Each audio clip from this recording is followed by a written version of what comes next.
본 방송은 iblog.com을 통해서 송출되고 있습니다. 미디어 플랫폼 iblog, iblog.com.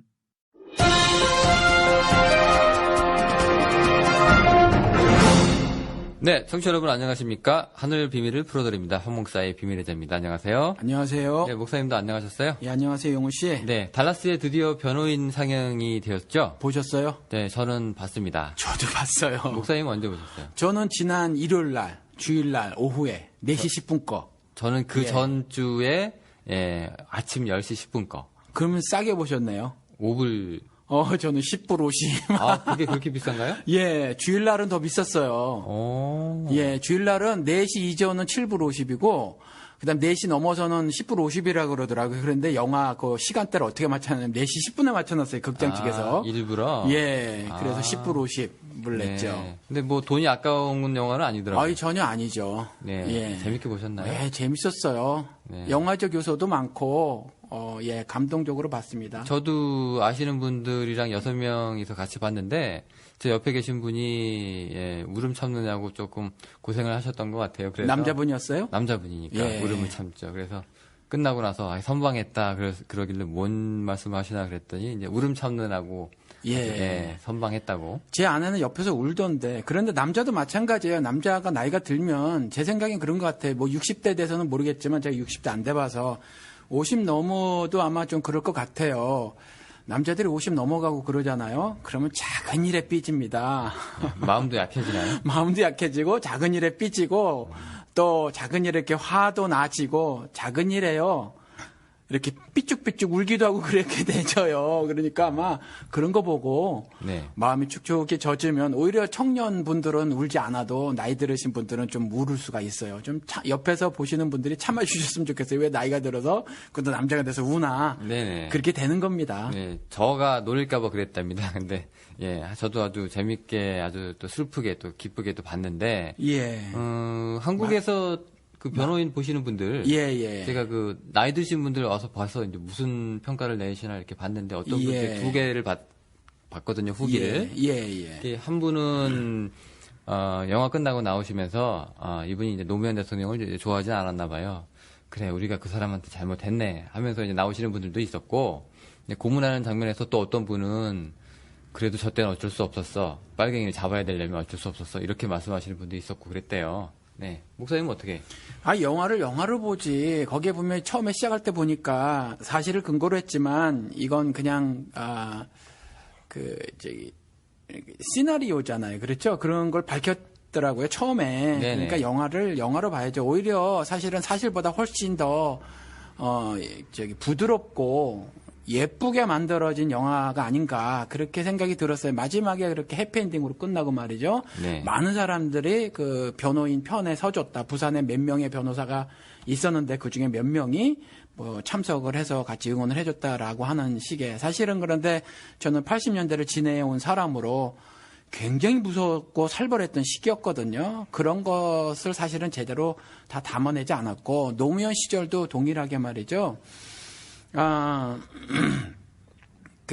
노무현 대통령 이전에 그러한 일들이 벌어졌었을 때 사실은 전두환 이후에도 굉장히 무서웠던 시절이었는데 그런 것들에 대해서 사실 사실적 묘사를 하기보다 영화적 요소를 많이 가미해서 이렇게 저렇게 좀 해나간 것 같아요. 그런데 그런 것들을 제대로 잊지 않고 그냥 답답해 하시는 분들이 좀 계셨던 것 같아요. 빨갱이 영화니 노무현이를 다시 이렇게 죽은 사람을 불러낸 것이니 이렇게 보시는 분들은 좀 그 코미디언들이 그렇게 말하죠. 코미디는 코미디일 뿐 뭐 이렇게 말하잖아요. 영화는 영화일 뿐이거든요. 그런데 이걸 다큐멘터리로 보시는 분들은 좀 안타까운 거죠. 저는 그렇게 생각을 합니다. 네. 그런데 최근에요. 또 이에 맞서서 이제 그러면 나는 이승만의 일대기를 한번 그려보겠다고 하신 우리 서세원 목사님 나오셨습니다.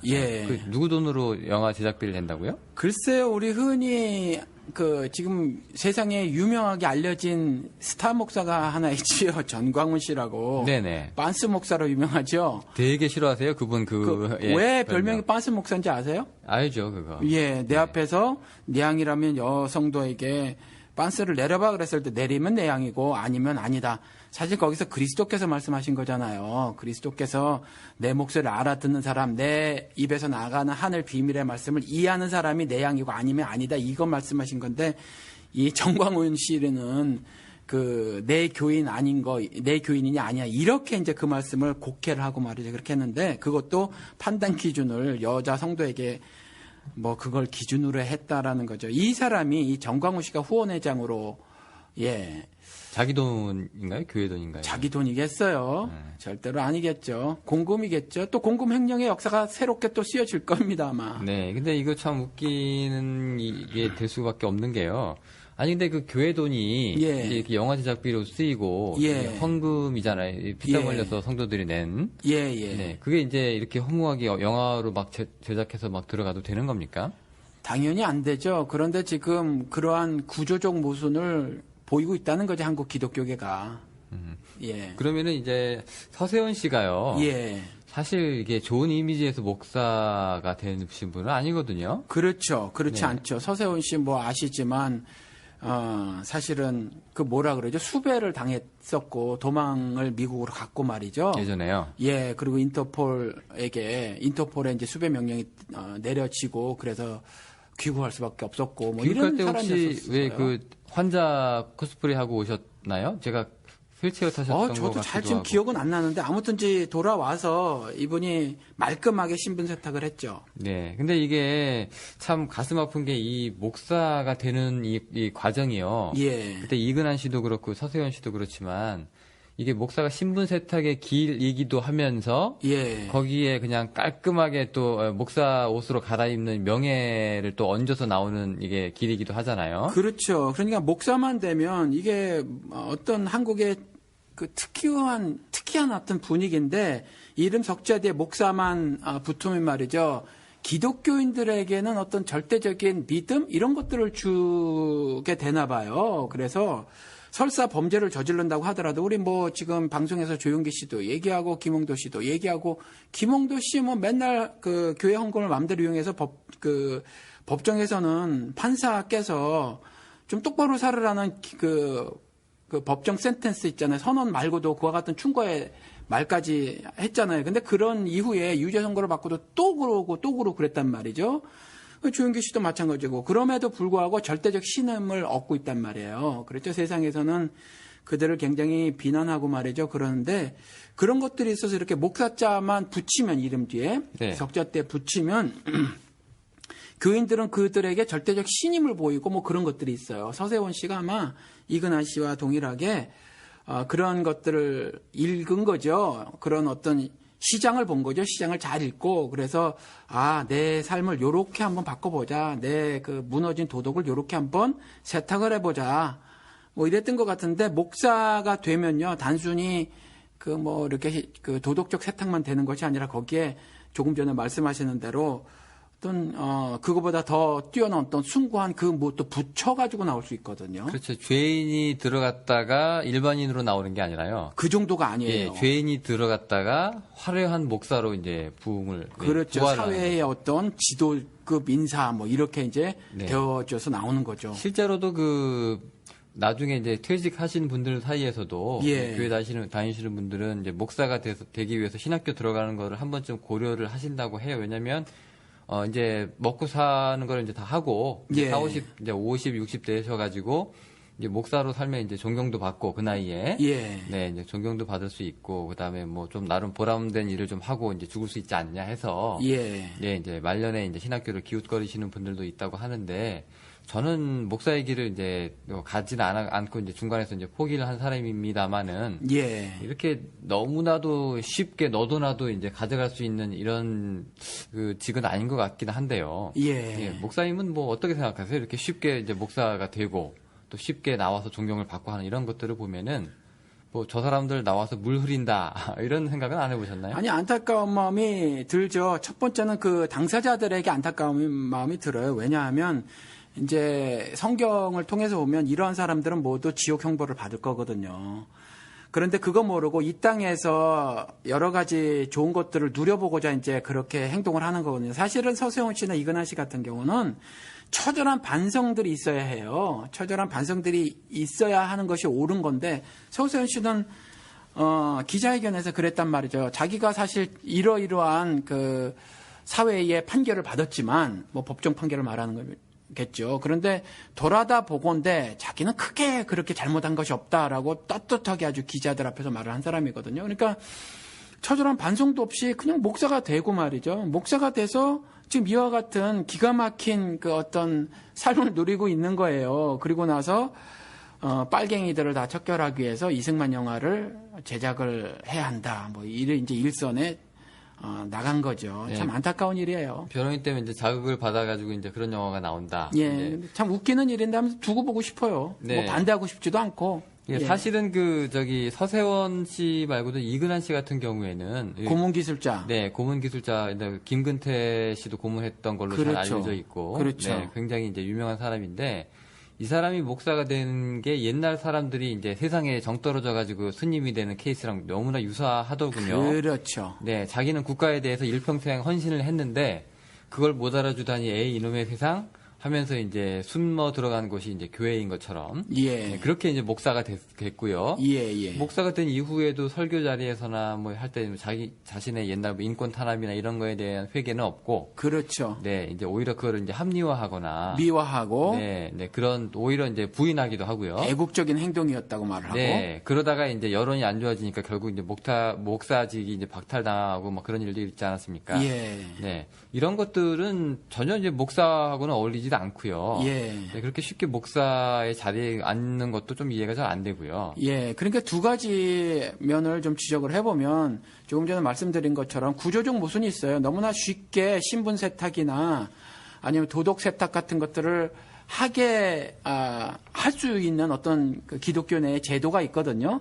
그리고 두 번째, 그 사람이 어떤 삶을 살았고 또 어떤 삶을 살고 있고 어떤 삶을 살 것인가는 바라보지 않고 그저 그 사람이 목사가 되었다고 하면 그 앞에서 그저 어떤 절대적 신임을 보내고 있는 어떤 맹목적인, 그렇죠? 눈먼 신앙인들의 실제들이 있다는 거죠. 많은 실제 예들이. 그래서 이런 것들이 좀 문제가 아닌가 싶어요. 사실 우리 지난번 에피소드 때 우리 지나가는 말로 이 얘기 했었는데요. 그때 조영기 목사 그때 기자회견 때, 네, 그때 목사님 말씀하셨었죠. 어떤 목사님이 나와가지고 이제 그거 저런 예, 분을 예. 이제 읽고 있는데 예. 장로가 막았다고 하셨어요? 누가 막았어요? 장로처럼 보이는 분. 네, 분이 예. 이제 모르죠. 저는 그 화면 속에 있었던 분이니까. 네, 막았는데 그 목사님이 뭐라고 하셨다면서요? 예, 뭐 이렇게 그분이 뭐 이렇게 종이 몇 장을 들고 이제 그거를 보고 막 읽어 내려갔어요. 기자들이 있고 그런데 소란스러운데도 불구하고 그랬는데 그 중에 한 이제 나이 들으신 분이 그거를 이렇게 뺏으려고 했는데 그 젊으신 목사님께서 이렇게 말씀을 하셨어요. 어디 감히 목사가 하는 일에 이렇게 점점점 이렇게 됐는데 그거 같은 경우도 이제 목사 자체에 엄청난 권위가 있음을 사실 말하고 있는 거라 이렇게 보여지거든요, 사실. 그 스스로 이제 그래도 조영기 목사에 대해서 이제 개혁을 해보겠다고 하는 그 목사도 예. 그 목사님도 이제 목회자의 권위에 대한 그런 뭐라고 해야 될까요?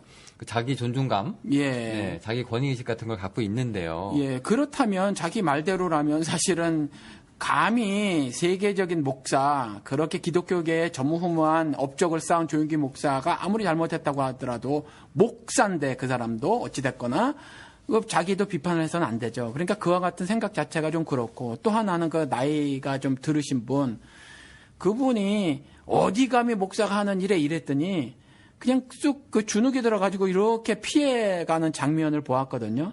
참 이러한 것들이 굉장히 안타깝고 슬픈 현실이라는 거죠. 한국 기독교계에. 근데 그런 분 같은 경우에는 속으로 이렇게 생각하실 수도 있겠네요. 내가 신학교 가서 목사를 갖다 대고 말지 내가 더러워서.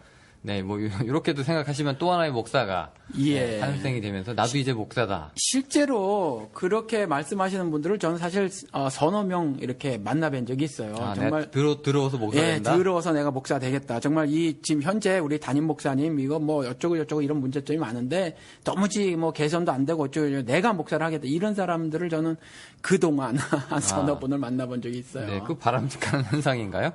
뭐 바람직하지는 않은데 뭐 하라고 하는 수밖에 없죠. 뭐 어떡하겠어요. 네. 목사를 그렇게 해서 되겠어요. 네. 그래서 오늘 주제가요, 목사에게 순종하라입니다. 목사에게 순종하라. 예, 혹시 목사님 그 순종신학이라고 얘기 들어보셨는지 모르겠는데요. 좀 처음 들어봤어요. 순종신학? 저도 이제 제 친구 이제 페이스북을 보고 따다가 이제 그대로 이제 한번 시작을 해본 건데, 예. 우리나라 한국 기독교의 모양새가 이렇답니다. 목사한테 순종하면 복을 받고, 목사한테 불순종하면 저주를 받는다. 예. 목사를 비방하면 죽을 수도 있다. 예. 그러니까 네. 지금 영호 씨가 이거는 이제 이 토픽을 영호 씨가 가져온 건데 목사에게 순종하라는 말이 아니라 지금 현재 기독교계에서 이런 메시지가 전해지고 있다 이 말씀인 거죠. 목사님이라고 비슷하죠. 기도에는 능력이 없다. 그거랑 좀 패러디해서 목사에게 순종해라. 그래서 이제 이 방송 예. 듣고 순종 계속 하실 분들은 하시고, 뭐 알아서 판단하셔야죠. 뭐. 예. 그리고 또 이렇게 목사한테 또 좋은 것으로 대접해야 된다. 예. 이것도 이제 순종 신학에 들어간다. 이게 목사에게 순종하는 신학이겠죠. 예. 이데올로기 같은 건데. 예. 이 친구가 이제 요 세 가지를 지적을 하면서 이런 얘기를 했어요. 처음에 이 순종신학을 고안한 사람은 천재다. 이렇게 어떻게 자기 편하게 이 교인들을 이렇게 잘 길들여 놓을 수가 있느냐. 뭐 이렇게 취지로 이제 얘기를 해놓은 걸 제가 읽고선 이제 요 얘기를 에피소드를 한번 따봤습니다. 야, 예. 실제로 그 목회자가 이제 목회할 때 말고요. 그 외적인 모습 부분들에서도 사실은 그 목회자의 권위 굉장히 그 가부장적이고 그런 것들이 좀 많이 있는데요. 그렇죠. 그 설날에 그 목사님한테 주로 이제 교인들이 가서 세배하는 모습 혹시 보셨나 모르겠네요. 전 못 봤어요. 그게 이제 도시에서도 그렇게 하지만 특히 이제 시골 교회 같은 경우에는 이제 머리가 이제 허여신 이제 꼬부랑 할머니 할아버지들도 이제 목사님한테 인사하러 간다고 가서 목사한테 이제 세배를 하고 막 그럽니다.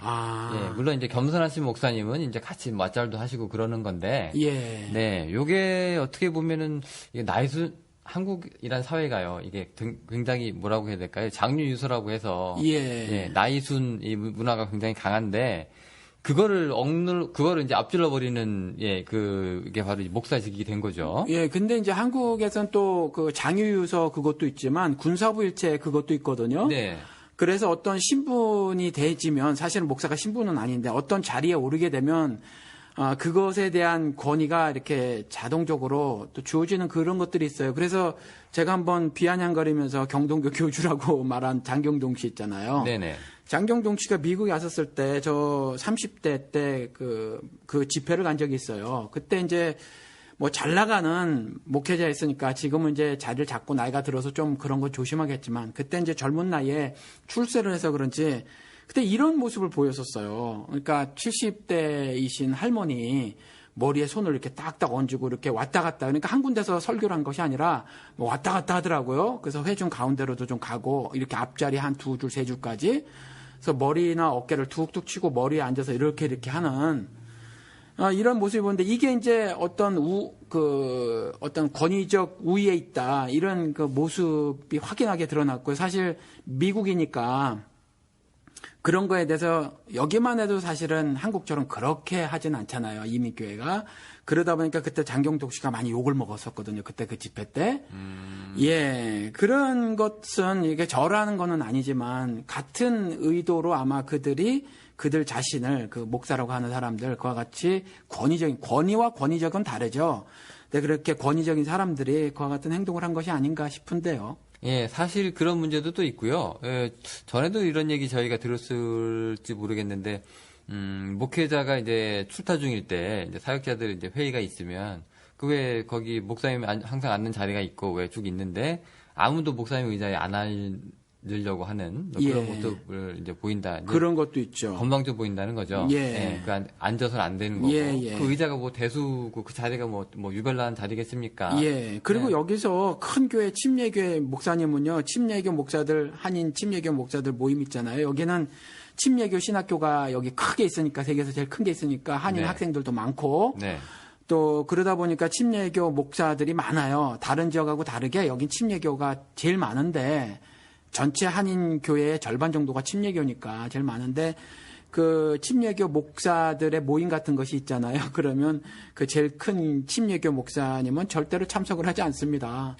그 자리에 끼지 않습니다. 예, 안 껴요. 의도가 있는 건가요? 급이 다르다는 거죠. 급. 예, 그러니까 부사역자들만 계속 보내거든요. 아. 그래서 그것에 대해서 그 다른 분들이 막 이렇게 속으로 정말 막 그 뭐라 그러시는 분들이 계세요, 사실.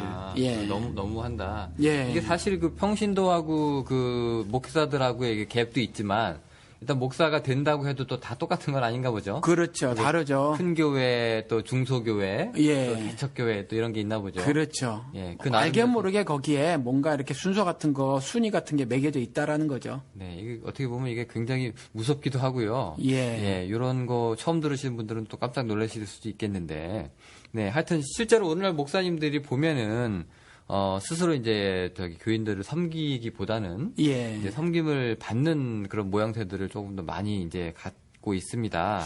저는 개인적으로 이렇게 생각을 해봤어요. 그러니까 여기식으로 하면 만으로 18살 때 이제 신학교에 들어가잖아요. 그렇죠. 신학교에 들어가면 뭐 아니면 뭐 19살 그렇죠. 그 정도 나이에 들어가가지고 흡사, 육사에 들어가서 초급장교 양성 과정을 이렇게 거치듯이 그때부터 이제 들어가자마자 전도사라고 불리면서 말이죠. 사역자 범위에 들어가는. 그렇죠. 그러면서 어떤 초급장교가 양성되듯 뭐 그런 어떤 권위를 가진 어떤 사람으로 양성이 되지는 것이 아닌가. 사실 그렇습니다. 그게요. 저도 예. 이제 신학교 출신이고 고등학교 졸업하자마자 신학교 들어갔거든요. 예. 아니 그런데 이제 보통 이제 고등학교 졸업식이 이제 2월에 있고요. 예. 신학교 입학식이 3월에 있는데 2월까지 청소년부였던 애가 3월에 전도사가 돼서 나타납니다. 예. 신학교 들어가자마자 전도사라고 이제 불러주기 시작을 하거든요. 그러면은 사람 자세가 좀 달라져요. 예. 네, 애가 그렇죠. 예, 분명히 한 달 전만 해도 청소년부 안녕하세요 하던 애였는데 예. 이제 전도사님이라고 얘기가 이제 들리면서 호칭이 바뀌니까 이제 완전히 사람을 바꾼다고. 그렇죠. 네, 그런 마음 자세 좀 바꿔주는 경우가 있더라고요. 예, 그래서 뭐 예를 들어서 이제 그때 초급 장교 그 훈련 기간을 지나면서 꿈꾸는 게 뭐냐면 나중에 스타가 되고 싶은 거예요. 네네. 그래서 능력 있는 죄종의 자리에 오르고 싶은 거죠. 그것들을 꿈꾸고 사는 것이 아닌가. 그때 그런 것들이 배양이 되지고 말이죠. 그거 다 그야말로 쓰레기 같은 거거든요. 바울이 말한 것처럼 배설물이거든요. 근데 그러한 어떤 의식화 작업이 진행되는 것이 아닌가 신학교에서 그런 생각이 들어요. 그래서 이제 나오면은 목사들 사이에서 계급이 설정이 되는데 우리 지금 한국 기독교계에서 아시지만 교인수 많으면 이제 높아요. 교인수 많아지면 높아지고 또 중간이면 중간 위치에 서게 되는 거고 뭐 이렇게 되거든요. 그러면은 우리가 그 세상 자들을 보면은요. 예. 교회에서 그럼 대접을 받으려면 기왕이면 목사가 돼야 되고 예. 목사가 되고 조금 더 대접을 받으려면 기왕이면 목회를 크게 해야 되고 예. 이런 이제 그게 그 사닥다리 계급화가 되는 거네요. 예. 기왕이면 그렇죠. 그 끝에 올라서야 그렇죠. 나름 이제 애헴하고 큰 기침 한번 할 수 있는. 그렇죠. 이 달라스에서도 어느 날 저한테는 뭐 신학적인 질문이나 아니면 그 성도로서의 기독교 윤리에 관한 질문들을 해오시는 분들이 좀 있는데 한 번은 이제 어느 분이 저에게 모 교회 CD, 설교 CD를 한번 들어보세요. 그러면서 이런 질문을 한 적이 있어요. 그런데 영우 씨랑 동갑내인 여기에 좀 잘 나가는 목사 하나가 있잖아요. 참고로 제가 73년생입니다. 그런데 아무튼 들어보라서 이제 들어봤는데 이렇게 말을 하는 거예요. 그 100명이 안 되는 교회에 어느 목사가 나한테 질문을 해왔다. 근데 100명을 넘기는 비결을 가르쳐 달라. 이렇게 질문을 해와서 내가 그 비결을 가르쳐 줬다. 그러면서 이제 이렇게 말을 하는 거죠. 이런 것들이 그냥 스쳐 지나갈 수 있는 말이 사실은 아니에요. 대부분 스쳐 지나가겠지만 이건 굉장한 하늘의 교만이거든요. 하늘에 대한.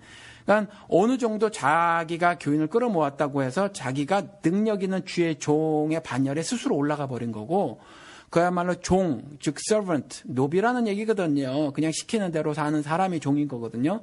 그 위치를 떠나서 말로는 종이라고 하면서 상전의 위치에 올라서 어떤 그 교회를 수적으로 늘리는 비결 같은 것을 뭐 가진 사람으로 스스로 이제 자신을 그렇게 여기고 말이죠. 그래서 막 이제 교인수 적은 사람들 위에 군림하면서 계급이 되져서 말이죠. 그 나이도 어려요.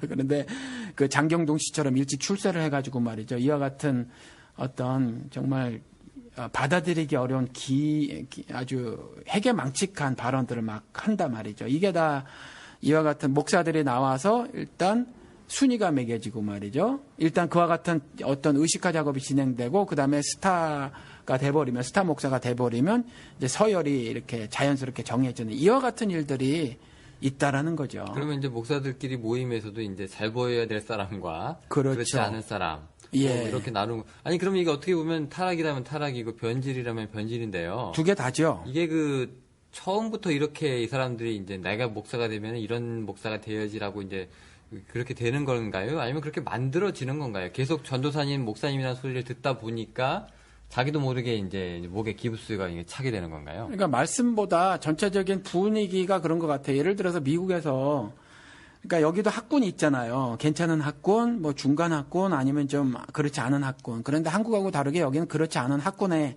정말 나쁜 학군의 학교를 가보면 뭐 놀라실지 모르겠어요. 많은 아이들이 고등학교를 졸업을 못해요. 아시지만 그냥 학교에서 나가는 거지 졸업장을 받질 못합니다. 뭐 안 좋은 학군에 가보면요 졸업하는 학생이 10%도 되지를 않아요. 그럼 90%는 어떻게 되는 거예요? 90%는 그냥 학교를 나오는 거죠, 그냥. 네, 중간에 중도 탈락입니까? 예, 중도 탈락인 거예요. 그냥 학교를 나가는 거고, 근데 학교에 머무를 수는 있어요. 그래서 주마다 다른데 21세까지 봐주는 주도 있고, 어디는 20세까지 봐주는 주도 있고 그런데 그렇거든요. 그런데 뭐냐 하면 예를 들어서 학군이 좀 괜찮은데 가면 아이들끼리라도 뭐 대학을 가서 무엇을 공부할래, 무엇을 또 어느 대학을 갈래, 뭐 이런 것들을 대화로 나누기도 하고 그래요, 아이들끼리. 네. 그런 거에 대한 관심들이 있죠. 그런데 학군이 나쁜 데로 가면 어떻게 하면 빨리 그 맥도날드 같은데 뭐 햄버거 굽는 거 그런 굽지 않죠. 요즘에 쪄서 주니까. 아무튼 그런 직업이라도 가져가지고 그 뭐 예를 들어서 여기 젊은 친구들이 좋아하는 브랜드 있잖아요. 네. 그런 거 사 입고 뭐 할까 이런 게 관심이거든요. 예, 그런 분위기가 있는데 똑같다고 생각이 들어요. 그러니까 신학교에 들어가서 한국 기독교계 분위기가 조금 전에 말씀드린 것처럼 초급장교가 양성되듯이 말이죠. 그런 전체적인 분위기가 있고 말씀을 통해서 주의 종의 삶이 어떤 것이다라는 것에 대한 심각한 고민이 없이 나중에 스타라는 별자리 있잖아요. 그렇죠. 별자리라고 하는 것이 이제 한국 기독교계에서 능력 있는 주의 종의 반열에 오르는 거거든요. 이런 건데 이제 이것을 꿈꾸는 것이 아닌가. 그러니까 처음부터 전도사라는 직함 18살짜리가 이제 달기를 시작하면서 소위 계급장 다는 거죠. 그렇게 하면서 전체적으로 그러한 꿈들을 막 꾸고 그런 거라고 생각이 들어요. 사실 그 신학교 분위기 여러분들이 이제 잘 모르시겠지만 이제 들어가면은 여러 가지 그 부류들이 있는데요. 뭐 똑같이 이제 목사나 뭐 교수를 꿈꾸고 이제 아니면 성직자 이제 꿈꾸고 들어오신 사람들이겠지만은 이제 여러 가지 파가 있는데 이제 도서관 파가 있고요. 예. 어떻게 해서든지 아침에 가자마자 도서관 다리 잡고서는 이제 끝날 때까지 이제 머무는 사람들이 있고요. 책 파고 하루 종일. 예. 너 경건파라고 그래가지고 또 어떤 사람들은 하루 종일 뭐 책 읽고 기도하고 성경 읽고 하는 사람들도 있고요. 예. 또 이제 또 잘 노는 사람들도 있어요. 예. 여기저기 놀러 다니고, 좋은데 구경 다니고 하는 사람들. 대학생, 신학생이라기보다는 이제 대학생에 좀 더 가까운, 뭐 그런 분들도 많이 있고 한데, 결국 이제 이런 사람들이 자기 이제 가치관에 따라서 이런 목사도 되고 저런 목사도 되는데, 그러면 이제 환경에 따라서도 조금 이제 흔들리는 경향도 좀 있겠네요. 그렇죠. 근데 미리 제가 좀 이 말씀을 드려야 될 것 같아요. 모두 다 그렇다고는 제가 말씀을 드리는 것이 결코 아니죠. 그렇습니다. 그렇죠. 지금 한국 기독교계에서 이렇게 문제가 많음에도 불구하고 개혁의 목소리를 내는 목사님들도 많이 계시고 또 뭐 어떤 이런저런 시험적인 목회를 하시는 분들도 계시고 또 정말 계급장 다 띄고 목회를 하시는 분들도 계시고 뭐 그러니까 다 그런 건 아니라는 거예요. 그런데 뭐 이런 말들이 있잖아요. 상황이 인식을 지배한다라는 말이 있잖아요. 어떤 특정한 상황 속에 있으면 그 상황이 내 인식을 지배해 버려서 그와 같은 그 뭐 상황에 함몰되어지는 일들이 발생하게 된다라는 것이 이제 일반적으로 철학자들이 말하는 건데 예를 들어 한국 기독교계의 이와 같은 상황에 있으면 깨어 있지 않으면 사실 그 상황이 함몰되어져서 결국 조금 전에 지금 몇 번 똑같은 표현이긴 한데 초급장교가 양성되듯이 18살 때 전도사 소위 계급장 달고 그때부터 이제 나중에 스타가 되기 위한 어떤 인식화 작업이 진행이 되고 하는 것에서 탈출하지 못하는 그 상황에 함몰되어지는 일들이 발생할 수밖에 없지 않나 이런 생각이 든다는 거죠. 제가 아는 분도 자기도 이제 몰랐는데 이제 처음에 목사가 되고 나서 제일 놀랐던 게 사람들이 그렇게 자기한테 밥을 사준다고 합니다. 자기 지갑을 꺼내본 적이 없대요. 항상, 그렇죠. 예. 그런데 더욱더 놀라운 거는 시간이 지날수록 네. 그게 점점 당연하게 받아들이는 자기가 이렇게 변하는 모습을 보게 된다고. 그렇죠. 목사가 되면 일단 거지근성이 싹 트기 시작해요. 그러니까 목사가 돼서 밥을 사줄 생각을 해야지. 목사가 돼서 당연히 저도 가보는데 여기서도 마찬가지잖아요. 목사가 밥을 성도들하고 먹잖아요. 그럼 지갑을 꺼내는 목사를 못 보겠어요. 전 주변에 그래서 아는 목사님들한테 그 얘기를 굉장히 강력하게 해요. 좀 당신이 살아, 제발. 좀 당신이 살아. 그런데 이 이제 말을 뭐 하죠. 사실상 뭐 이렇게 우리 뭐 그냥 목사하고 성도를 떠나서요. 예. 그냥 인간관계로 놓고 보면은 뭐 좀 더 많이 버는 사람이 이제 덜 버는 사람 사주고 뭐 이런 건 뭐 그럴 수 좋죠. 있는 문제인데. 아름답죠. 네. 그런데 이제 제가 유학생 때 그때 한 달에 학교에서 일해가지고 한 400불, 300불 벌 때. 예. 예, 우리 그 담임 목사가 너 언제 나 밥 한번 사줄래? 뭐 그건 그래도 못해도 한 달에 2, 3천은 뭐 2, 3천 불은 이제 가져오시는 분인데. 예. 그런 얘기했을 때 내가 아 이게 습관이구나라는 생각이 좀 들긴 들었던 것 같거든요. 예, 그때부터 이제 얻어먹는 거지근성이 싹 트기 시작하는 거예요. 18살 때부터. 네.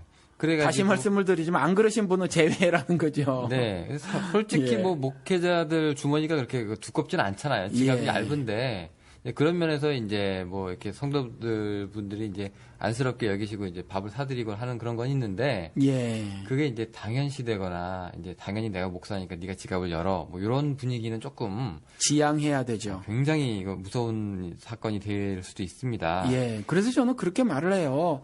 그 교인이 뭐 예를 들어서 뭐 그 컨비니언스 스토어 같은 거 하면 그렇죠? 뭐 한국으로 치면 그 뭐라 그래요? 조그만 그 가게들 있잖아요. 패밀리마트 뭐 이런 거 하잖아요. 일단 전빵. 예, 그런 데 가서 주스 하나도 콜라 하나도 그냥 꺼내 먹지 마라라는 거죠. 네. 예. 이게 참 근데 지키기 당연- 힘든가요? 그게 그렇게? 아니 근데 지키기 어려워서가 아니라 당연히 목사는 그럴 수 있는 사람이라고 생각을 하는 것 같아요. 네, 난 이제 예. 그래도 된다. 예, 예. 습관이 되는 것도 문제고요. 예.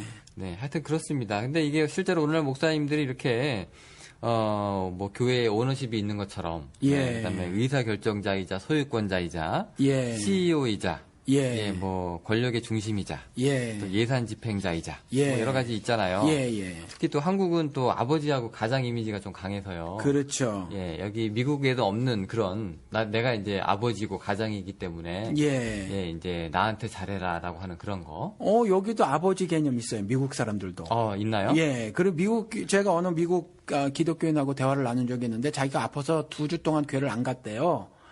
근데 목사님이 2살밖에 더 안 많은데 이제 뭐 전화를 직접 주시고 뭐 이렇게 저렇게 했는데 교인 수가 적지 않은 교회인데 그렇게 전화를 주셔서 아버지 같다 이렇게 말을 하더라고요. 예, 그래서 그런 개념이 여기 있는데 이제 여기서 이분이 말씀하신 아버지는 이제 자상하신 아버지 뭐 이런 개념이고 이제 한국에서 조금 전에 영호 씨가 말한 건 좀 다른 개념이겠죠. 네. 뭐 권위적인 뭐 이런 부분. 제가 겪었던 거는 옛날에 제가 그 신학생 때 그 전도사 때요. 예, 우리 교회 그 옛날 기도원처럼 이제 신발 벗고 들어가는 그런 교회였는데 이렇게 보니까 구두 하나가 있는데 되게 낡고 흙이 많이 묻어 있는 구두가 하나 보이길래 조금 이제 어느 성도분이니까 이제 좀 그 당시 제가 이제 뭐 구두도 좀 잘 닦고 그러던 시기여서 예, 예, 그냥 제가 이제 구두 좀 이렇게 닦아드렸어요. 근데 나중에 목사님이 그거 보고 이제 삐지셨다고 왜 삐지 있어요? 제가 저 전도사가 내 거부터 닦아야지.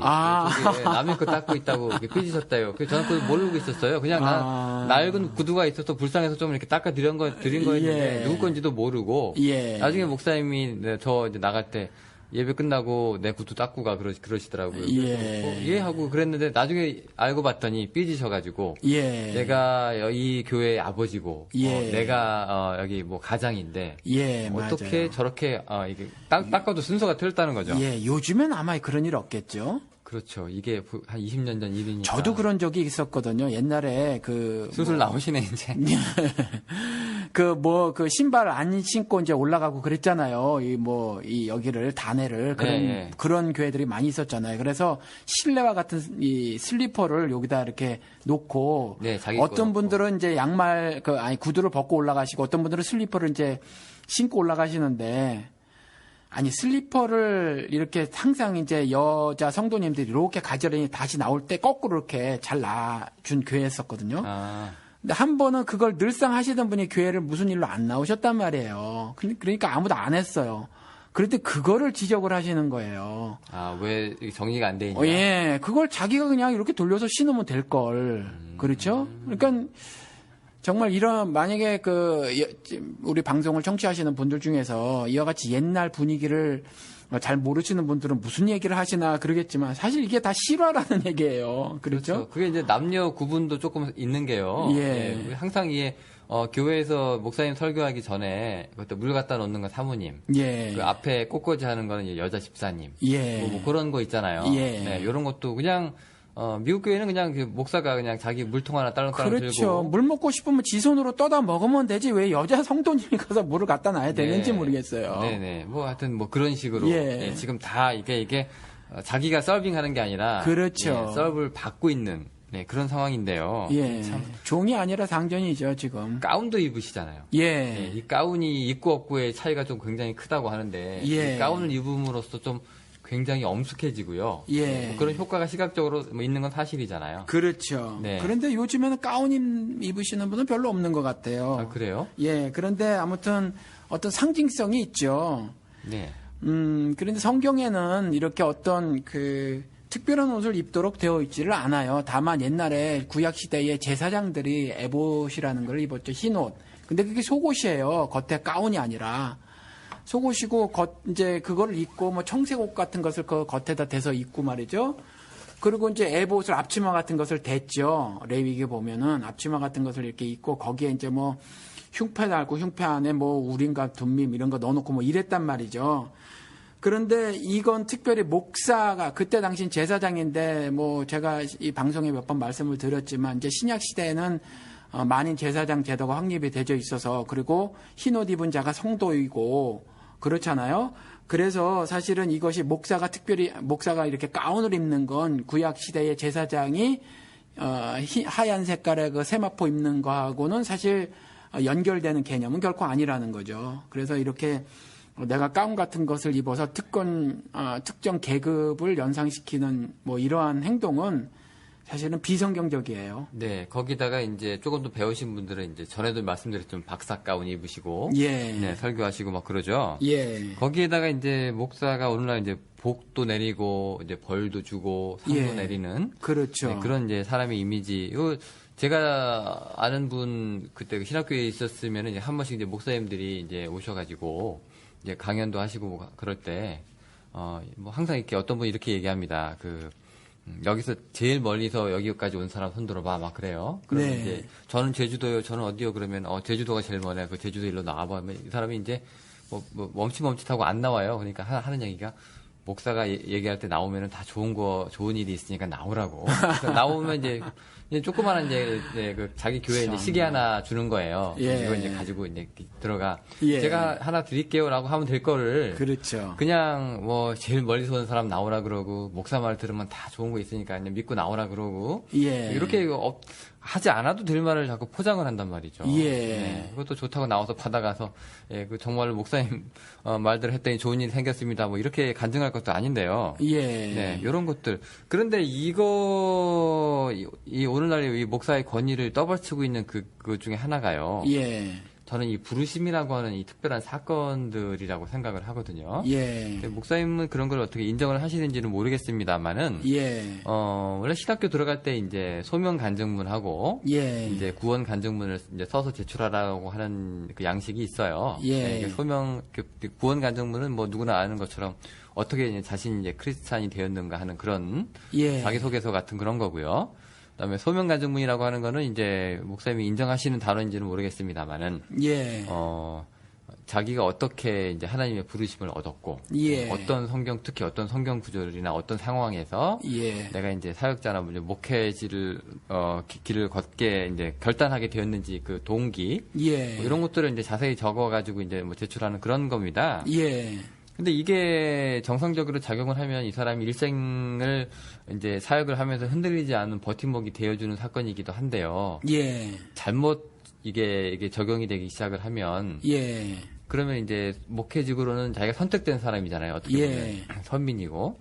예. 근데 이제 자기들이 목회자들 그한테 이제 목회를 받고 있는 이 일반 평신도들은 이제 그런 게 없잖아요. 예. 그런 사건이 이제 있는지 없느냐에 따라서 나름대로의 영적인 레벨이라고 해야 될까요? 그런 예. 것들이 있기 시작을 합니다. 예, 그렇죠. 네, 그런 문제에 대해서는 어떻게 생각을 하시나요? 그러니까 그런데 본인이 이제 하나님께서 부르셨다라는 거잖아요. 부르셨다. 네. 뭐 이렇게 목사로 살도록 부르셨다라는 거잖아요. 네, 주의 종으로 살도록 부르셨다. 특별히 뭐 어떤 분은 나는 인도에 나는 뭐 특정 중국에. 지역까지 그런 사람들도 있고 예. 그런데 보시자고요.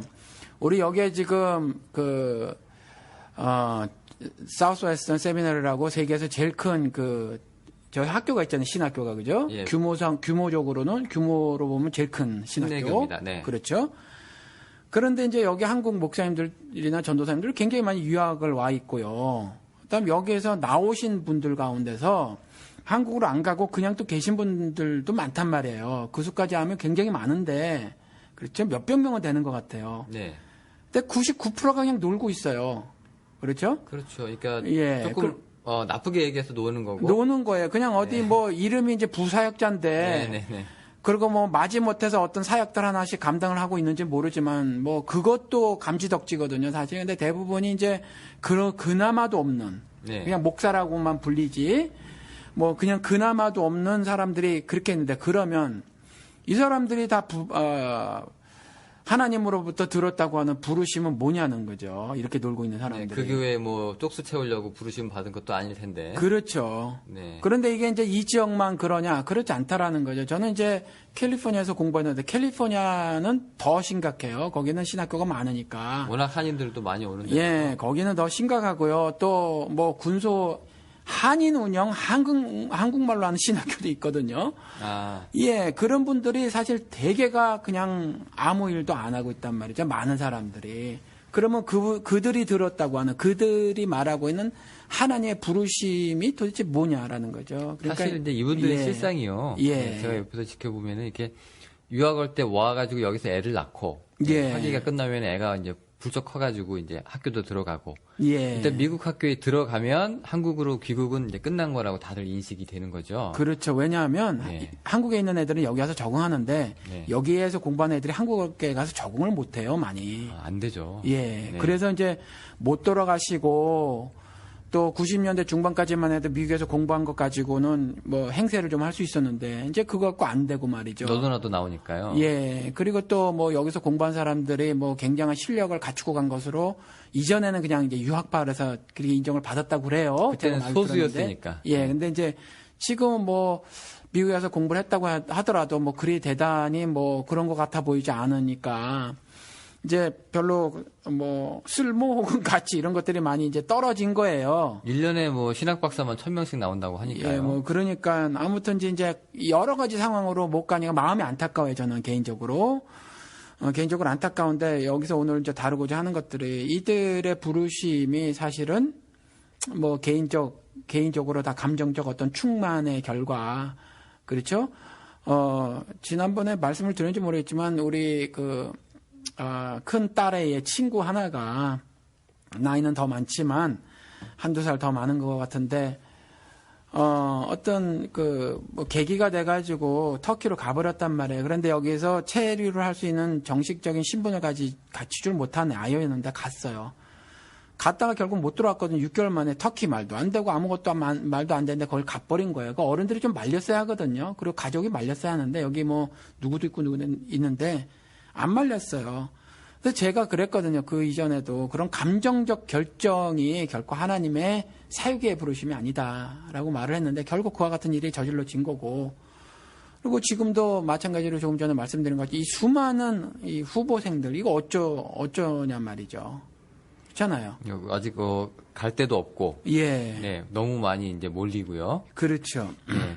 사실 또 이 사람들 여기 같이 공부했던 이제 미국 애들이 이제 이 실상을 모르고 이제 항상 이제 한인들한테 물어본답니다. 미국 신학생들이 한국 사람들은 왜 이렇게 공부하는 걸 좋아하냐. 예. 왜냐면 이제 하나 석사가 끝나면 3년짜리가 끝나면 예. 그다음 다음 석사로 또 2년, 예. 그다음 석사로 또 2년 예. 이렇게 해가지고 한 10년을 채우고 나서 40대 중반들도 많아요, 지금 이 신학교에. 예. 그렇게 10년이 지나고 그다음에 또 이제 목회학 박사가 들어가면 또 예. 한 몇 년 예. 이렇게 되니까 이제 이 사람들은 이제 한국 사람들은 그냥 학교 다니는 거 좋아하고 교육열이 높은가 보다라고 생각할 수 있겠지만 예. 실제로는 이제 한국에 들어가지 않기 위해서 체류 신분을 예. 연장하기 위해서 학교에 머무르고 있는 거죠. 그렇죠. 또 자리가 나는 걸 기다리면서 그렇죠. 네, 그렇게 있는 거가 이제 대부분이라서 예. 네, 사실은 제가 신학교 그만두고 나 이제 신학교 그만둡니다 하고서 신문에 글 쓰고서는 이제 제가 그만둔 적이 한 번 있었는데 예. 그거 가지고도 이제 신학교에서 이제 찬반 양론이 일어났다고 합니다. 아, 그래요? 어떻게? 네.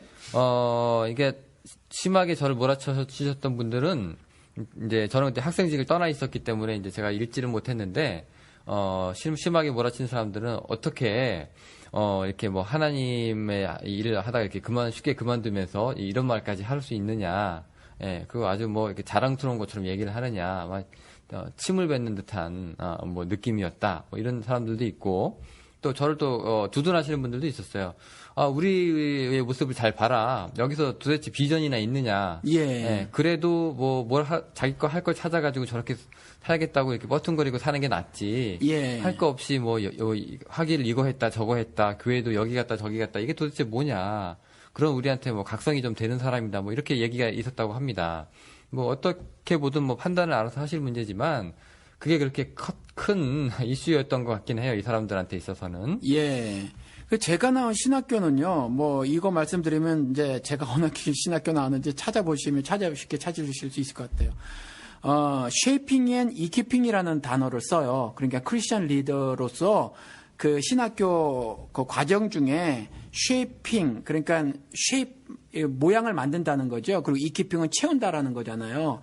그래서 하나님의 손으로 이제 빚어나가는 그 과정을 이 신학교를 통해서 하는 거다라는 말을 하거든요. 그러니까 어떤 부르심 한 번에 단박에 어떤 절대로 취소되지 않는 어떤 이런 것이 아니라 제가 다닌 신학교에서는 이와 같이 크리스찬 리더로 양성해 간다라는 거죠. 그래서 최종적 결정은 나중에 하는 거로 이렇게 말을 하고 있어요. 그때까지는 그러면 너희가 하고 싶은 걸 찾아라. 그렇죠. 그런 과정이지 들어가기 전에 이미 어떤 결정이 나버린 것 같은 그런 건 아니라는 거죠. 그리고 저 같은 경우도 영어를 그때 못해가지고 반 페이지 정도, 다른 사람들은 3-4페이지인데 저는 못 써냈어요. 결국 영어도 못하는 데다가 한 번도 안 써봤고 어떻게 해야 될지 모르고 사실은 내용도 쓸 게 없었어요. 그래서 그걸 써내라고 하는데 반 페이지밖에 못 써냈어요. 그러니까 폰트 12로다가 크게 예, 뭐 12로 다 하라 그랬으니까 12로 하고 그다음에 더블 스페이스로, 그러니까 지금 싱글 스페이스로 많이 쓰잖아요. 근데 더블 스페이스로 하라 그랬으니까 반 페이지인 거 몇 자 안 되잖아요. 네. 제가 쓴 건 이거였었어요. 제가 잘못 알고 있었죠. 목회자에 대해서, 미니스터에 대해서. 그래서 저는 이렇게 썼었어요. 전 너무 더러워서 목회자가 될 수가 없습니다. 다만 하나님의 말씀을 좀 더 알고 싶어서 신학교에 들어갑니다. 요거만 쓴 거예요. 그것도 제대로 썼는지 모르겠어요. 요 문장만 써서 보낸 거거든요. 그게 이렇게 신학교 들어가기 위한 뭐라고 해야 동기 같은 거예요? 저는 그 앞에 말은 너무 더러워서는 들어간 동기는 아니고 알고 싶어서 들어간 동기예요. 저는 목회자가 되려고 들어간 건 아니었었어요. 목사님한테 도무지 알아낼 수가 없었으니까 질문하면 그냥 뭐 경험해보면 안다는 말 들었으니까 그래서 알고 싶어서 갔고요. 아무튼 그랬는데 그렇게 써낸 거죠. 그러니까 저 같은 경우는 무슨 부르심이 있어서 갔거나 그런 건 아니라는 거죠. 그리고 그러한 어떤 신앙 간증문을 그분들이 채택을 해줬다는 거예요. 저희 신학교에서. 그러니까 저희 신학교 같은 경우는 이미 어떤 사역자로서의 부르심을 받은 사람들을 모아놓고 가르치는 것이 아니라 그 어떤 사람들을 모아놓고 쉐이핑 만들어가고 이키핑 채워나가는 그러한 작업을 하는 신학교라고 이제 말을 하고 있거든요. 그러니까 이런 점에서 좀 다른 것이 아닌가 생각이 드네요. 네, 뭐 그런 이제 요소가 있을 수 있는데, 지금 오늘날 목사님들이 지금 이제 성경을 받는 자의 입장이다라고 하는 걸 이제 말씀드리면서 이제 얘기가 나왔어요. 예. 근데 이제 권위가 이제 소명이나 부르심에서도 나왔고, 예. 여기를 또 성서적인 근거를 갖다 대고 이제 목사의 권위를 이제 서포팅 하시는 분들도 있거든요. 예. 이건 제가 경험한 얘기인데 이제 어린아이가 막 교회에서 보면 막 이리 뛰고 저리 뛰고 막 놀잖아요. 예, 그렇죠. 그러다가 이제 강대상이 위에 올라가서 막 숨고 막 놀고 막 그랬는데 그때 같이 있던 그 집사님 한 분이 굉장히 크게 소리를 지르시면서 예. 너 성경에 보면은 뭐 사무엘에 보면은 뭐 무사가 뭐 하나님의 법궤를 손을 대다가 이게 죽은 걸 막 이렇게 얘기를 하시면서 예. 너 당장 내려오라고 거기가 어떤데 뭐 이렇게 막 윽박 지르는 걸 제가 목격한 적이 있거든요. 예. 이게 이제 목사가 스스로 찾는 권위가 아니라 이제 성도가 예. 알아서 그냥 그렇게 이제 인식을 해주는 고마운 케이스가 되는 건데. 예. 근데 이게 그냥 야 거기 위험하니까 강대상에서 놀지 마라고 얘기하면 될 거를 예. 이제 그런 이제 우사라는 사람의 죽음까지 이제 얘기하면서 이제 얘기를 한다는 얘기죠. 예. 요런 얘기 아니면은 뭐 모세. 왜냐하면 요 단을 네. 지성소라고 막 그렇게 말했던 경우가 꽤 있거든요. 그래서 그 법계를 운반하는 과정에서 네. 발생한 그 우사의 죽음 그걸 자기 비유를 나름대로? 했던 것 같은데. 네, 그렇게. 예. 예. 네. 근데 그 부분이 그렇게 그 죽을 수 있다고 애한테 진짜 사실 네. 겁박한 거예요. 아, 그렇죠, 그렇죠. 예. 네. 그 얘기를 하면서 그러면서 이제 못 올라가게 한 건데 예. 그 자리가 그렇게 성스럽고 예. 그 자리가 또 그렇게 구별되고 예. 네, 그랬다고 생각을 하셨나 보죠. 예. 지금도 사실 뭐 이제 그렇게까지는 생각 안 해도 그 단에 함부로 사람들은 잘 안 올라가죠. 그렇죠? 그거 굳이 뭐 아직도 분위기가 좀 남아 있다고 볼 수 있어요. 예, 감히 뭐 예. 이러면서요. 예. 그래서 어떤 교회는 대표 기도할 때 그 성도들이 그 위로 올라가는 교회가 있는 반면에 어떤 분들은 그것까지도 못 올라가고 밑에서 하죠. 그 밑에서 그냥 마이크로 그렇죠. 예, 대충 하는 교회도 있고 그래요. 그리고 찬양팀도 마찬가지고. 거기까지는 또 못 올라가게 예, 하고요. 찬양팀도 밑에서 하고. 네. 예. 그것도 또 안수 받은 목사는 올라가고 안수 못 받은 시주 못 받은 전도사는 또 아래서 하고 뭐 그런 게 또 있어요. 그래서 예, 이런 어떤 물리적 장소에 대한 예. 어떤 특별한 생각을 아직도 사실은 조금 하고 있지 않은가 이런 생각이 든다는 거죠. 네, 사실 이거는 그냥 우리가 이제 설교단이고요. 예. 그냥 설교하기 편하고 그렇죠. 남들이 더 많이 볼 수 있고 들을 수 있게 하기 위해서 마이크도 놓고 높은 데 놓고 예. 그런 거에 기능적인 면에 불과한데 그렇죠. 네, 거기에 이런 의미가 막 부여되기 시작을 하고요. 예. 조금 좀 문제가 좀 있는 것 같긴 해요. 그러니까 물론 미국에서는 법적으로 그게 안 되긴 하지만 이거 우리 지금 이 교회 건물 있잖아요. 예. 이거 뭐 수리해가지고 식당 하면 식당 되는 거예요 그냥. 아, 그렇죠. 예. 네, 의자 다 빼고. 예, 물리적 장소로서 어떤 개념이 성스러운 개념이 하나도 없는 거죠. 거룩한 개념이 하나도 없는 거예요, 사실은. 네, 사실 뭐 건물이야 뭐 죄가 있겠습니까? 거기 어떤 교회 보니까 교회에서 뭐 절이 된 건물도 막 있던데. 예. 그러면은 뭐 그게 하나님의 뭐 성전이 갑자기 뭐 마귀의 지옥으로 떨어진 것도 아니고요. 예. 그냥 건물일 뿐이죠. 예. 네, 그것뿐만 아니라 또 이제 아까 모세 얘기하다 말았는데요. 옛날에 그 민수기 보면은 모세가 이제 구스 여인이랑 결혼을 했잖아요. 예. 근데 결혼을 했는데 이제 미리암과 아론이 왜 이방 여인 취하냐고 이제 뭐라고 했다가 그렇죠. 예, 근데 하나님이 나중에 이제 모세의 편을 들어주셔서 미리암 혼내키고 예. 뭐 이런 사건이 있습니다. 뭐 혼내키는 정도가 아니에요. 문둥병 들어버리니까. 아이고 그냥 아주 살벌하. 예. 예. 그런데 이거 가지고 이제 봐라 주의종이 아무리 조금 실수로 보이는 듯한 일을 해더라도 예. 너희가 함부로 나를 지적하면 어떻게 되는지 봐라라고 돌려서 예. 심하신 그렇죠. 분은 직접적으로 예. 얘기하는 케이스 있거든요. 예. 요게 그러면 그 목사의 권위에 대한 성서적 근거가 될 수 있는 거예요? 안 되죠. 절대로 그걸 그렇게 해서는 안 되죠. 왜냐하면 그때 당시에 정확하게는 제사장은 아론이었었어요.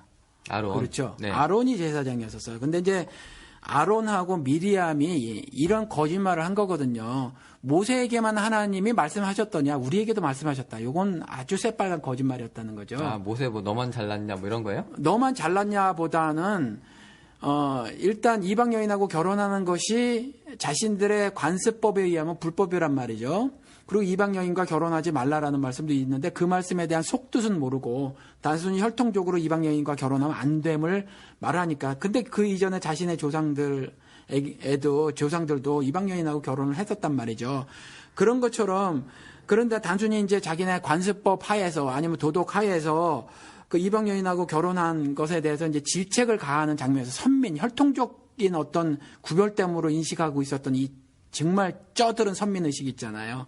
이것을 가지고 모세를 비판한 거거든요. 비판이 아니라 비방을 한 거죠. 비방을 하니까 비방을 하면서 그냥 비방을 했으면 모르는데 우리의 율례대로 뭐 보면 뭐 이방 여인하고 결혼하면 안 되는 건 아니요라고 했으면 좋은데 그것도 아니라 하나님께서 말씀을 모세에게만 하셨더냐 우리에게도 하셨는데 하나님께서 말씀하시기를 이와 같이 이방 여인과 결혼하면 안 되는 것이다. 우리에게도 그렇게 말했다. 이렇게 말을 한 거예요. 그럼 이 사람들이 그 숨은 의도는 뭐예요? 그러면 모세한테 얘기하는. 그러니까 뭐 숨은 의도까지는 잘 모르겠지만 뭐 예를 들어서 어떤 질시 뭐 이런 거라고 추정을 할 수 있겠죠. 질투 뭐 이런 거 이렇게 할 수 있겠는지 아니면 자기들의 어떤 생각과 반하는 모세 행동 때문에 자기들의 조금 전에 말씀드린 것대로 자신들의 문화 관습 이거대로는 이방 여인과 결혼할 수 없는데 형제가 해버렸다는 거죠. 그래서 이제 친형제가 그러니까 그런데 이때 하나님께서 3인을 모세 이 3명을 회막으로 부르시죠.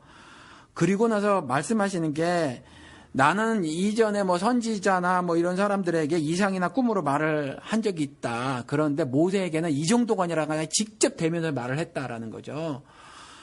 그러니까 하나님이 우리에게도 말씀하셨어요라고 하는 그 아론의 발언에 하나님이 아니다를 말씀하니 내가 언제 그랬냐라고 말을 하는 거죠. 내가 모세에게 말을 했고 모세에게 말을 했때는 선지자 정도에게 말을 한 것이 아니라 이상과 꿈으로 했던 정도가 아니라는 직접 대면에서 말을 했다라고 강조해서 말씀을 하시거든요. 그러니까 이때 이 구절에서는 모세에게 주어진 어떤 절대적 권세, 권한, 권위 이런 것들을 초점으로 보아야 할 것이 아니라 하나님이 그러니까 그 기사를 보면요. 모세는 온유한 사람이다 이렇게 기록을 하고 있어요. 그리고 지면에서 그 온유함이 누구보다 승하다, 더 뛰어나다라고 말한 거거든요. 근데 그 온유함이 하나님에 대한 그 겸손함을 말하고 있는 거예요. 그래서 그 온유함은 모든 신자들의 기본을 말하고 있는 거거든요. 기본적으로 다 그 온유해야 하는 거고 그래서 예수 그리스도께서 온유한 자는 복이 있나니 저희가 땅을 기업으로 받을 것이며 물론 여기서 땅은 새하늘 새 땅에 그 땅을 말하는 거죠. 그 온유함이 지면에 그 누구보다 승하더라 하면서 모세의 믿음에 대해서 거론을 하고 사실 있었다는 거예요. 그래서 히브리서 11장에 가보면 그와 같은 모세의 삶에 대해서 뭐 모세는 바로의 딸인 그 공주의 아들이라 칭함을 거절하고 오히려 도리어 하나님의 백성과 함께 고난받기를 잠시 죄악의 낙을 누리는 것보다 더 좋아하고 죄악은 낙이 반드시 있다는 거예요. 기쁨 즐거울 낙이잖아요. 기쁨이 따라가요. 그런데 그런 것보다 더 좋아하고 또 그리스도를 위하여 받는 능력 그리스도를 섬기면 당연히 능력을 받는 거죠. 그리스도를 위하여 받는 능력을 애굽의 모든 보화보다 더 큰 재물로 여겼다. 왜냐하면 이건 하나님의 상주심을 바라보기 때문이다. 그래서 믿음으로 애굽을 떠나 애굽의 임금이죠. 임금의 노함을 무서워하지 아니하고 곧 보이지 아니하는 자들을 보는 것 같이 하여 참았노라 이렇게 말을 하고 있어서 이 민수기 12장의 기사를 통해서는요. 보아야 할 것이 하나님이 모세의 온유함 즉 하나님 앞에서 겸손함을 보인 그 믿음 그걸 보아야지 모세에게 이와 같은 절대적 권세가 주어졌고 그것에 대해서 너희들이 아무런 딴지를 걸지 마. 이런 식으로 보는 건 하나님의 전체적인 구속사적인 그 역사 개관을 이해하지 못하는 거예요. 그리고 참고로 말씀을 드리면 이 애굽은요. 계시록 11장에 가보면 영적으로 하면 소돔이라고도 하고 애굽이라고도 하고 그 영적으로 하면 소돔이라고도 하고 애굽이라고도 하는 그곳에서 십자가에 예수 그리스도께서 못 박혀 죽으셨다라고 말을 하거든요. 그러니까 예수 그리스도께서 이 세상에 대하여 죽어버리신 거예요. 세상 거 아무것도 안 취하셨다라는 거죠. 이와 같이 그와 같은 세상 낙을 조금 더 즐기지 않은 모세의 신앙 차라리 그리스도와 함께 고난을 받는 거, 그 능력을 그리스도를 위하여 능력을 받고 그 애굽의 세상이라는 것이 준다고 하는 모든 보화와 큰 재물들 이런 것들을 다 배설물로 여겨버리는 모세의 신앙을 민수기 12장에서 읽어야 해요. 읽어야 하지 이것을 무슨 감히 하나님이 모세라는 사람에게 이와 같이 권세를 준 것 같이 내게 주었는데 감히 내게 딴지를 걸어라고 하는 건 성경을 자의적으로 막 해석을 해서 그렇게 하는 거죠. 어떻게 보면 되는 거죠. 이 모델을 자기한테 이제 부여하면 어떻게 보면 나쁘게 해석을 하면 딱 들어맞기도 해요, 사실은. 그렇죠. 저만 하나님 믿나? 그렇죠. 나도 하나님 믿는데 그렇죠. 목사가 거꾸로 그러면, 하면 예, 예. 그러면 안 돼라고 했을 때 이게 예. 딱 대입하기 좋은 케이스이긴 하거든요. 사실은. 그렇죠. 예, 특히 뭐 목회하다가 자기한테 뭐 비판하는 사람도 있을 수 있고요. 예. 네, 그다음에 뭐 여러 가지 뭐 또 어려운 자기를 어렵게 하는 그런 케이스도 있긴 한데, 예. 네, 요걸 이제 그대로 갖다 쓰면은 되게 좋은 그 유혹에 빠질 수도 있는데, 예. 그렇게 쓰면 안 되겠군요. 예. 그러니까 이와 같이 성경의 말씀을 가지고 자신의 권위, 그러니까 하나님으로부터 받는 권위가 없는 건 아니에요. 그런데 그 권위는 모든 성도에게 똑같이 주어져요. 목사에게 더 주어지는 것이 아니라, 그리고 모든 성도에게 다 이 땅 저 땅 끝까지 이르러 복음을 전하는 그리스도의 증인이 되는 사명을 주셨으니까 권위는 똑같이 주어진다. 그건 전부 말씀을 통해서 주어지는 거예요. 이와 같이 어떤 권위적이 되어서 성경 말씀을 그와 같이 호도해가지고 말이죠. 해서 생겨지는 것이 결코 아니라는 거죠. 그런데 이렇게 하다 보니까 또 그 말을 깨어있지 못해서 그 말이 그런가 보다 하고 추종하는 다수의 세력들로 인해서 다수의 맹목적인 그 추종을 하는 사람들 때문에 어떤 일까지 벌어지는 거냐 하면 권력이 사유화되고 말이죠. 종교 권력이 사유화되고 그래서 중세 시대는 어떤 일이 벌어졌어요? 종교 재판하고 마녀 사냥하고 그랬잖아요. 그래서 자기 입맛대로 막 사람 뭐 불태워 죽이고 하는 일인데 요즘에는 다 돈이니까 말이죠. 교회를 재산으로 여겨가지고 자식들에게 세습해주고 하는 그렇잖아요. 오너십 부분. 네. 그렇죠. 뭐 미국만 해도 기업을 자식에게 안 넘겨주는데 많이 그렇죠. 전문 경영인을 근데 한국만 해도 그냥 이 그 자식의 아들이 뭐 얼마나 경영하는 자로서 뛰어난 자질을 보이는가 아닌가 상관없이 그냥 막 맡기고 그래서 삼성 이건희 이재용 같은 경우는 실패한 사업이 뭐 50개도 넘는다면서요. 말아먹은 사업이 그 피해는 고스란히 그 국민이 다 만들고 있는 거고 세금으로. 그런데 이와 같은 일들이 교회 내에서 그대로 벌어지는 것이 바로 세습이다라는 거죠. 이 권력이 사유화가 되고 그러다 그렇습니다. 보니까 그러한 단적인 어떤 모습들이 보인다라는 거죠. 그럼 목사님 말씀대로 이제 그 민수기 12장의 이런 사건들을 예. 이제 목회자 권위하고 상관없는 이제 그런 걸로 이해를 하고 시작하면 예. 일단 목회자의 그 달콤한 그 권력이라고 해야 될까요? 예. 그런 그 철없는 콩깍지가 눈에서 벗겨지면 예. 이제 이근한 같은 서세원 같은 사람들이 이제 안 나타나면 예. 오히려 좀 개선이 좀 될 것 같은데 예. 권위를 막 부시고 다녀야 되겠습니다. 그러면 이 목회자에 그럼요. 대한. 그러니까 마구 부셔야죠. 그런데 그 목사들이 자의적으로 만든 그 권위를 부시는 거지만 사실은 누구에게나 성도 누구에게나는요 세상 사람들이 갖지 못한 하늘의 권위가 사실은 있어요. 그런데 우리가 부시자고 하는 건 그거가 아니라 목사들이 스스로 취하고 있는 어떤 그 사유화된 권력, 완장찬 거. 예, 완장찬 거 이거는요 정말 적극적으로 모든 힘을 다해서 부서뜨리고 다녀야 해야죠. 교회 개혁을 위해서라면. 네, 그렇습니다. 특히 이번에 이근한 씨나 서세원 같은, 이제 권력, 어떻게 보면 이제 명예욕이기도 하고요. 예. 그걸로 돈을 벌 국민은 아니었으니까. 예. 네, 그런 부분들이 조금 해소가 되면. 예. 그래도 좀 목회자직을 지망하는 사람들이 좀 어렵고 힘든 거를 알면서. 예. 오시는 분들이 좀 많아지면. 예. 우리가 항상 얘기하는 그 목회자 자질 문제가 조금 개선되지 않을까 하는 생각이 좀 들긴 예. 하는데. 서세원 씨 같은 경우는 명예뿐만이 아니라 돈도 염두에 두지 않았나 싶어요. 그 돈줄이 막혔죠. 그 사람이 연예인으로 뭘 할 수 있겠어요. 할 수 없었는데 이제 아직 지금 서세원 씨 같은 경우는 1년 스케줄 정도가 거의 잡혔대요. 방송이요? 아니 집회 스케줄이 집회. 예, CTS라는 방송에도 막 나오고 그러잖아요. 너희가 성령을 받았느냐 그러면서 성령 받으면 부자 된다고 일단 헛소리나 하고 다니는데 아무튼 그 사람 같은 경우 돈도 좀 염두에 둔 것 같고 저는 이렇게 말씀을 드리고 싶어요. 정말 개나 소나 다 목사 되는구나. 이렇게 말씀을 드리면 목사에 비해서 어떻게 저도 목사면서 저런 말을 하나 그런데 하나님께서 이와 같이 짐승을 비유하셨다라는 거죠. 그렇잖아요. 개로 말 못하는 개라고 이사야서에서 말씀하고 계시고 이와 같이 열매를 보면 도끼로 찍혀 불에 던지울 나무인지 아닌지를 우리가 어느 정도 알 수 있는 부분이 있거든요. 이와 같이 성령 받으면 부자 된다고 하고 뭐 이승만 영을 만들면서 국민의 절반인 사람을 빨갱이로 몰아붙여서 척결해야 한다고 하는 사람이 제정신이 아닌 거잖아요. 이건 굉장히 악랄하고 하나님 앞에서 반역하는 죄를 짓는 거거든요. 그러니까 이런 사람들이 그냥 어느 신학교에서 뭘 공부했는지 그리고 그동안 무슨 신앙 생활을 해왔는지 신앙 훈련을 받았는지 모르지만 개나 소나 목사 되는 거의 한 케이스라는 거죠.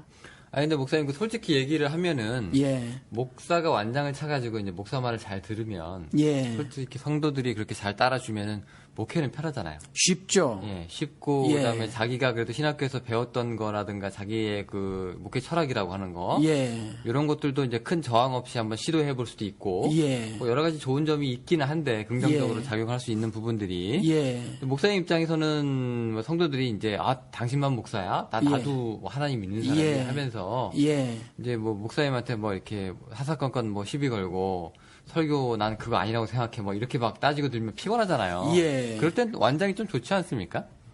그렇게 보일 수가 있어요. 그런데 기쁨이라는 게 그 성경에서 영어로 쓰이는 그 joy라는 거 있잖아요. 해피네스, 행복이 아니에요. 뭐 여의도 순복음교회 그 양반 같은 경우는 행복으로 초대하고 여기서 조금 전에 말한 40대 영호 씨랑 동갑인 사람이 그거 짝퉁 행복으로 초대 갖고 대박을 터뜨렸잖아요.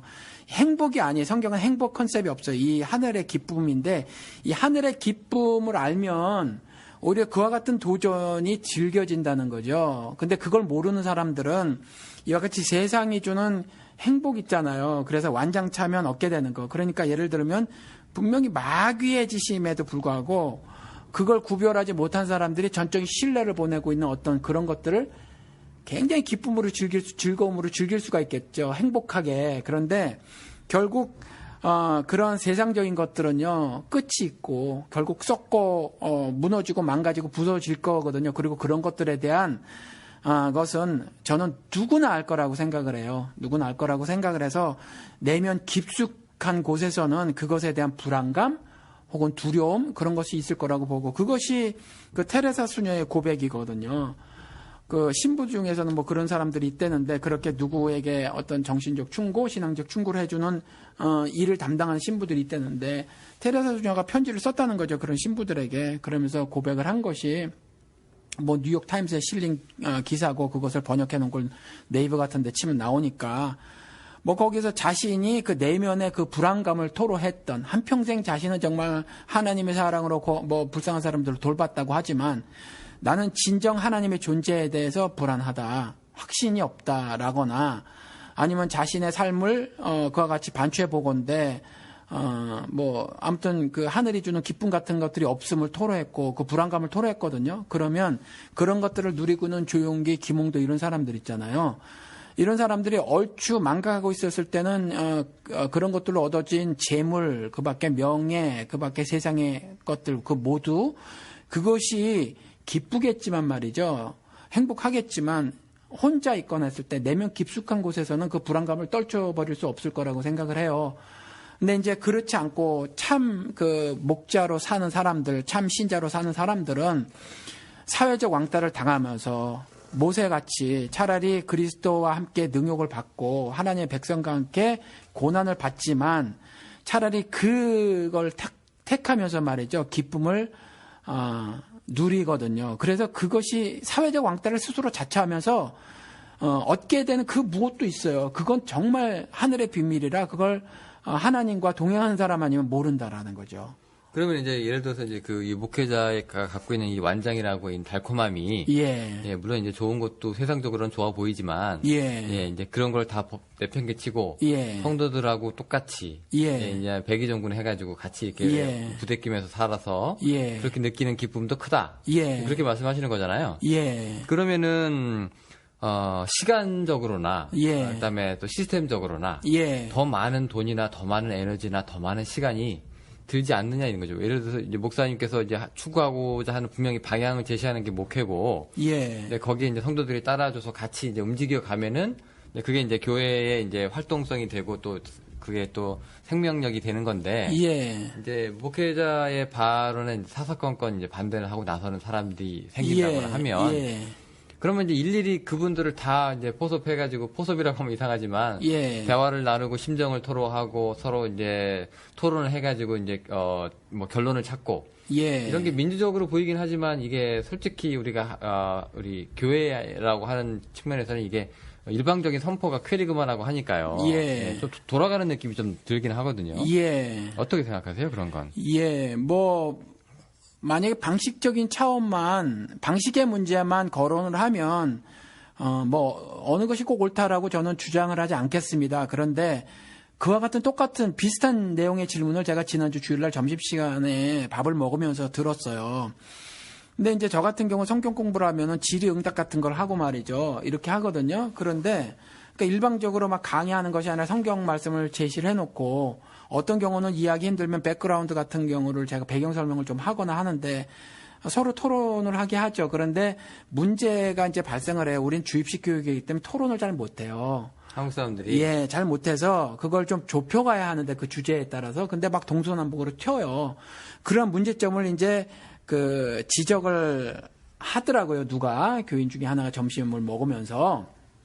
그런데 그럼에도 불구하고 나는 그럴 수밖에 없다는 거예요. 왜냐하면 주입식으로 한 지금 한국 기독교계의 모습이 이거라는 거예요.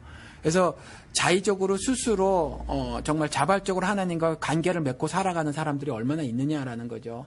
그냥 목사를 통해서 자기의 영적 신분을 규정받으려고 한단 말이죠. 그러니까 이런 것들은 전체적으로, 총체적으로 잘못된 거거든요. 그렇게 해서 규정되어지지 않아요. 자신이 하나님과의 일대일 관계에서 뭐 규정되어지지 않는데, 목사 없으면 도무지 신앙생활을 못하는, 그들이 어떤 행동 규범 같은 것들을 계속 주는, 바리새인이 주는 바리새 율법 같은 거거든요. 그런 것들을 계속 제시해 주지 않으면 정말 허물어져 버리는 이런 거라서 저는 스스로 하나님과 관계를 갖도록 그런 것들을 시켜드리고 싶어서 문제점들이 많이 발생을 해요.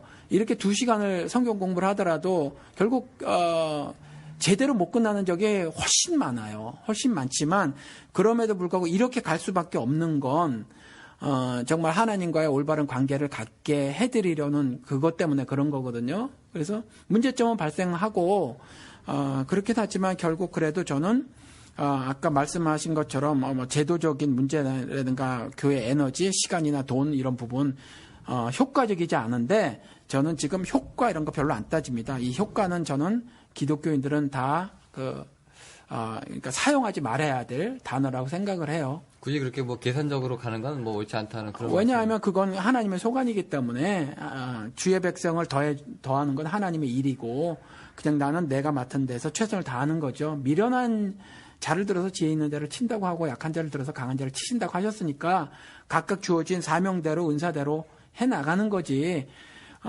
지금 교회 성장에서 가르치는 대로 최고의 효과를 내기 위해서 이거 하고 저거 하고 하는 거 이건 성경적 컨셉이 아니라는 거죠. 근데 그 반대되는 경우도 또 있을 수 있는데요. 예. 실컷 이렇게 가르쳐 놨단 말이에요. 예. 예를 들어서 뭐 여러분들도 목사도 여러분들이랑 똑같습니다. 예. 여러분들도 뭐 제사장이고 예. 여러분들도 뭐 하나님과 만날 수 있는 그런 사람들입니다라고 얘기를 했는데 예.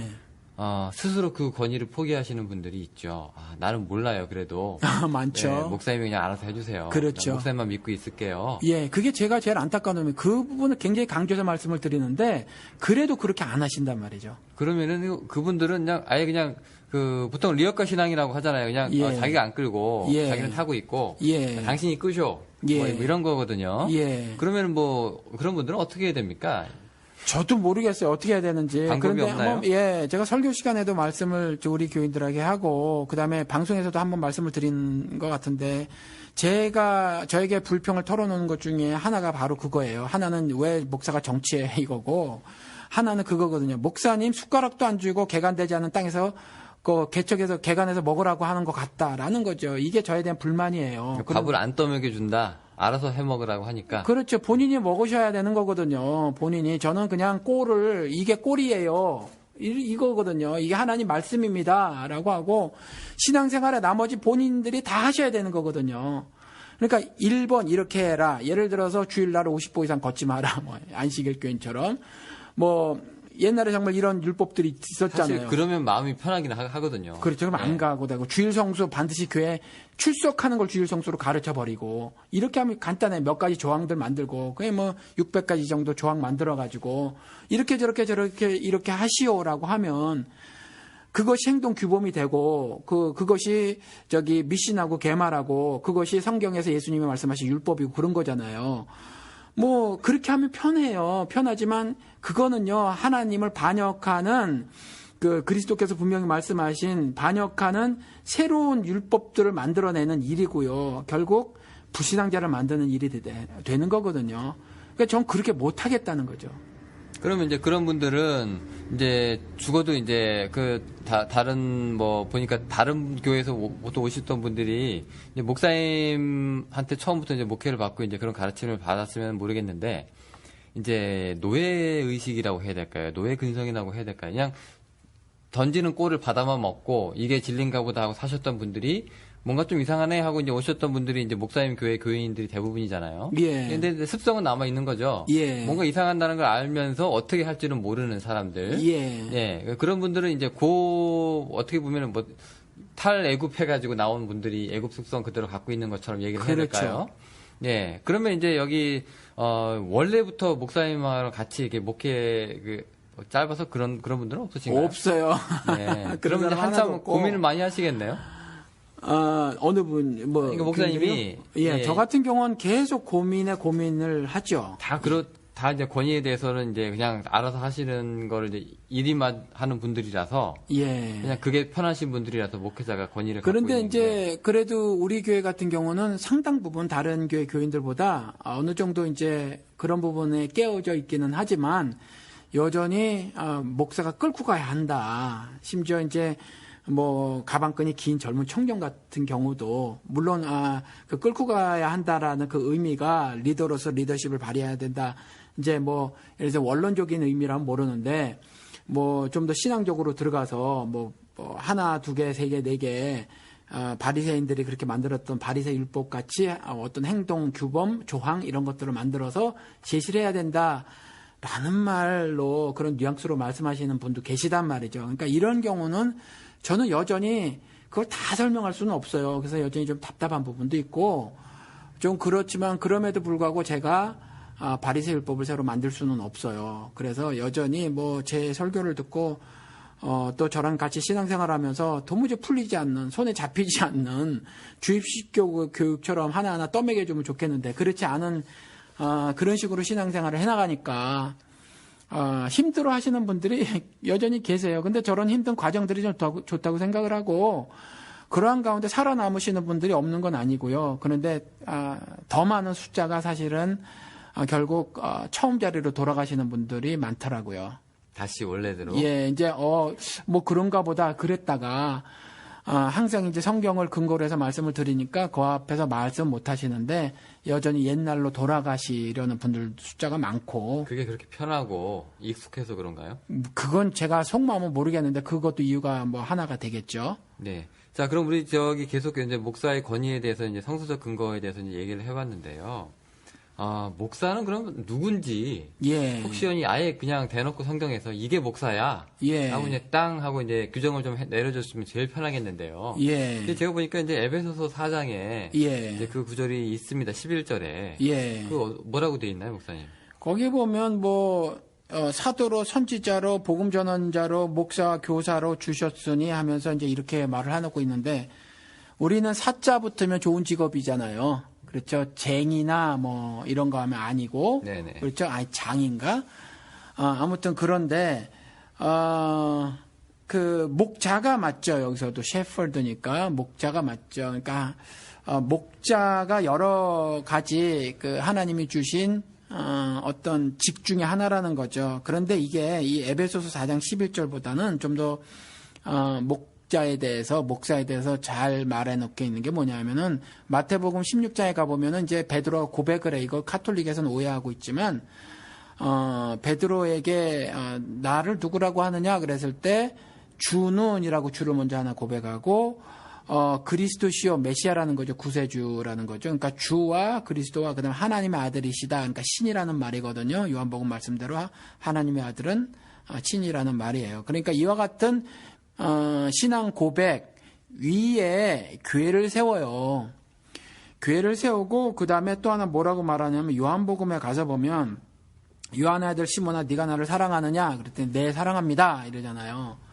이걸 3번 물어봐요. 네가 나를 사랑하느냐? 네가 나를 사랑하냐? 그럴 때마다 네 사랑합니다. 네 사랑합니다. 그랬을 때 부인하는 베드로만 우리가 지금까지 배웠지만 여기서 교회에 대해서 말을 한다는 거죠. 목자에 대해서 뭐라고 말하냐면 네가 나를 사랑하니? 그랬더니 네 그래요 주님이라고 말했을 때 그렇다면 베드로야 그렇다면 내 양을 먹여라. 내 양을 쳐라. 내 양을 먹여라. 이렇게 말을 해요. 그러니까 이게 직업이에요. 이게. 그러니까 이미 꼴이라는 거, 꼴은 말씀이고요. 이미 있는 말씀을 먹이는 사람, 그게 목자인 거죠. 여기에서 잘 설명이 되어 있다고 생각이 되어집니다. 그러면 이제 이 먹이라고 하는 게, 예. 꼴이라고 하는 게 그러면은 뭐 어떤 의미인가요? 꼴이 성경에 있는 하나님 말씀이죠. 그 메시지를 잘 전달해 주는 사람. 그렇죠. 이 메시지를 그러니까 교사 같이 말이죠. 이렇게 계속 전해주는 사람, 그런 역할을 감당하는 사람인 거죠. 근데 그 꼴을 사람들이 이제 그 목자란 그 비유를 얘기를 할 때 이제 뭐 양한테 이제 일로 가면 뭐 좋은 풀이 있으니까 일로 가자라고 이제 해가지고 이제 먹이기도 하지만 예. 이제 뭐 견책하거나 예. 뭐 어디 길을 잃고 그러면 뭐 혼내기도 하거나 예. 뭐 이런 또 목자들의 또 그 역할을 또 기능으로 예. 받아들여 가지고 이제 뭐 다른 말도 하신단 말이에요. 그러니까 그렇죠. 양에 대한 이제 권위를 조금 갖고 그렇죠. 그래서 이제 교회에 치리가 있다. 뭐 네. 이렇게 말을 하는 거거든요. 그런데 그 부분도 정말 하나님을 두려워하는 신앙이 있는 사람이라면 그것이 단순히 자신에게 어떤 특정한 권위가 있고 그래서 그것을 유지하려고 하는 수단으로 쓰지 않을 거라는 거죠. 그래서 철저하게 꼴을 올바로 먹이려고 하는 의도에서 그렇게 할 거라는 거예요. 독초를 먹으려고 하는 양 있잖아요. 그것에 대해서는 안 되잖아요. 그러니까 올바른 꼴을 먹이려고 하는 몸부림의 어떤 모습으로 그런 행동을 할 것이지 단순히 내 권위를 주장하는 것으로. 그러니까 지금같이 뭐 예를 들면 이런 거죠. 이런 예라고 말을 해야 되겠네요. 뭐 예를 들어서 오종현 씨가 사랑의 교회 오종현 씨가 뭐 그 선교 헌금이나 그 밖에 여러 가지 돈을 쓴 것에 대해서 출처가 불분명하다. 그러니까 재정장부를 좀 보자. 열람하자. 그랬더니 못 해주겠다 이거잖아요. 그렇죠. 네. 못 해주겠다. 당신들은 재정장부를 볼 이유도 없고 그리고 자격도 되지 않는다라고 하는 거잖아요. 이제 이걸 교회 치리 차원에서 한 거거든요. 그렇잖아요. 그러니까 이런 것들은 이와 같이 하나님께서 내 꼴을 먹여라, 내 양을 먹여라고 하는 그 차원의 치리하고는 완전히 성격이 다르다라는 거예요. 그러니까 이거는 완전히 자신의 권력을 사유화하려는 어떤 행동에 불과한 거지. 권력의 남용 정도 되나요? 그렇죠.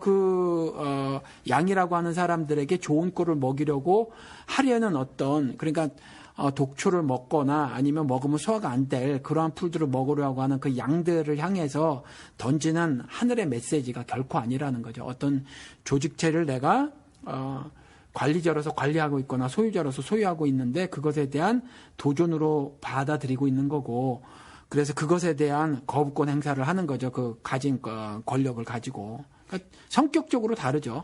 여기서 얘기하는 그 목자가 우리가 이제 하나님의 일을 하는 사람이라고 해서 우리가 흔히 예. 이제 일컬기를 이제 성직이다, 성직자라고 얘기를 하잖아요. 예. 뭐 이런 단어에 대해서는 공감을 하시나요?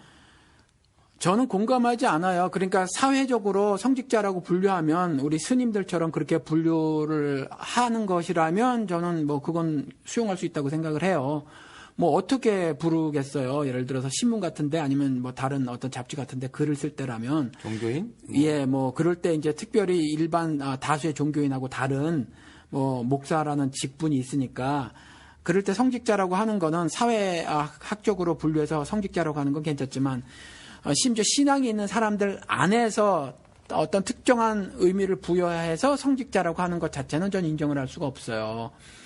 왜냐하면 성직자는 구약 시대에 레위 지파가 성직자예요. 그들이 이제 제사장인데 이미 이제 신약 시대는 만인이 제사장인 거거든요. 그럼 만인을 성직자라고 하면 괜찮아요. 그렇게 부르면 괜찮은데 그게 아니라 평신도 따로 이 캐톨릭에서 구분해 놓은 거거든요. 자리 뜨뜻하게 만드는 사람을 평신도라고 했단 말이에요. 자리 대피는 사람들. 그러니까 이걸 그대로 이제 개신교가 답습한 건데, 그래서 평신도와 성직자를 구별했다라는 말이죠. 근데 이걸 이제 개신교가 그대로 가지고 들어와 가지고 말이죠. 이걸 취한 건데 옳지 않아요. 옳지 않고, 목사는 성직자가 아니에요. 그냥 그리고 다시 말씀을 드리면 신분이 다른 사람이 아니에요. 바울도 말했고 이사야도 말했기 때문에 역할이 다른 거죠.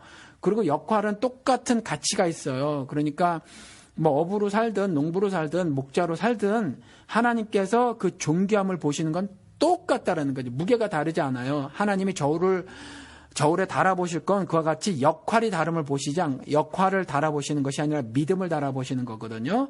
그러니까 우리가 그렇게 알아야 하는데, 그 목사라는 사람들이 스스로 그 목사의 권위를 굉장히 높여놓고 있고, 성직자라고 해놓고, 그 다음에 또 성직자라고 추앙하는 모습들이 있다라는 거죠. 이거는 결코 성경에서 말하고 있는 것이 아니에요. 그리고 양은 다 그리스도의 양이지, 그 빤스 목사 정광훈이 말하는 것처럼, 정광훈 씨가 말한 것처럼, 그 어느 목사도 자기 양을 소유하고 있지 않아요.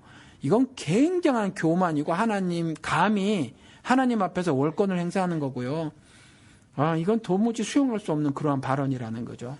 자, 그러면 이제 지금까지 이제 우리가 목사직에 대해서 또 권위에 대해서 이제 얘기를 좀 해봤는데요. 예. 시간이 많이 지났는데 이제 오늘의 마지막 질문처럼 제가 물어봐야 되겠습니다. 예. 자, 그러면 우리가 이 목사라는 사람이 이제 별다른 사람은 아니다. 예. 같이 우리가 성직에 있으면 있는 거고, 예. 또 아니라면 또 다 함께 또 세속적인 사람일 수 있는 거다. 예. 그리고 뭐 성직이냐 아니면 평신도냐 이렇게 구별할 필요는 없다고 치면, 예.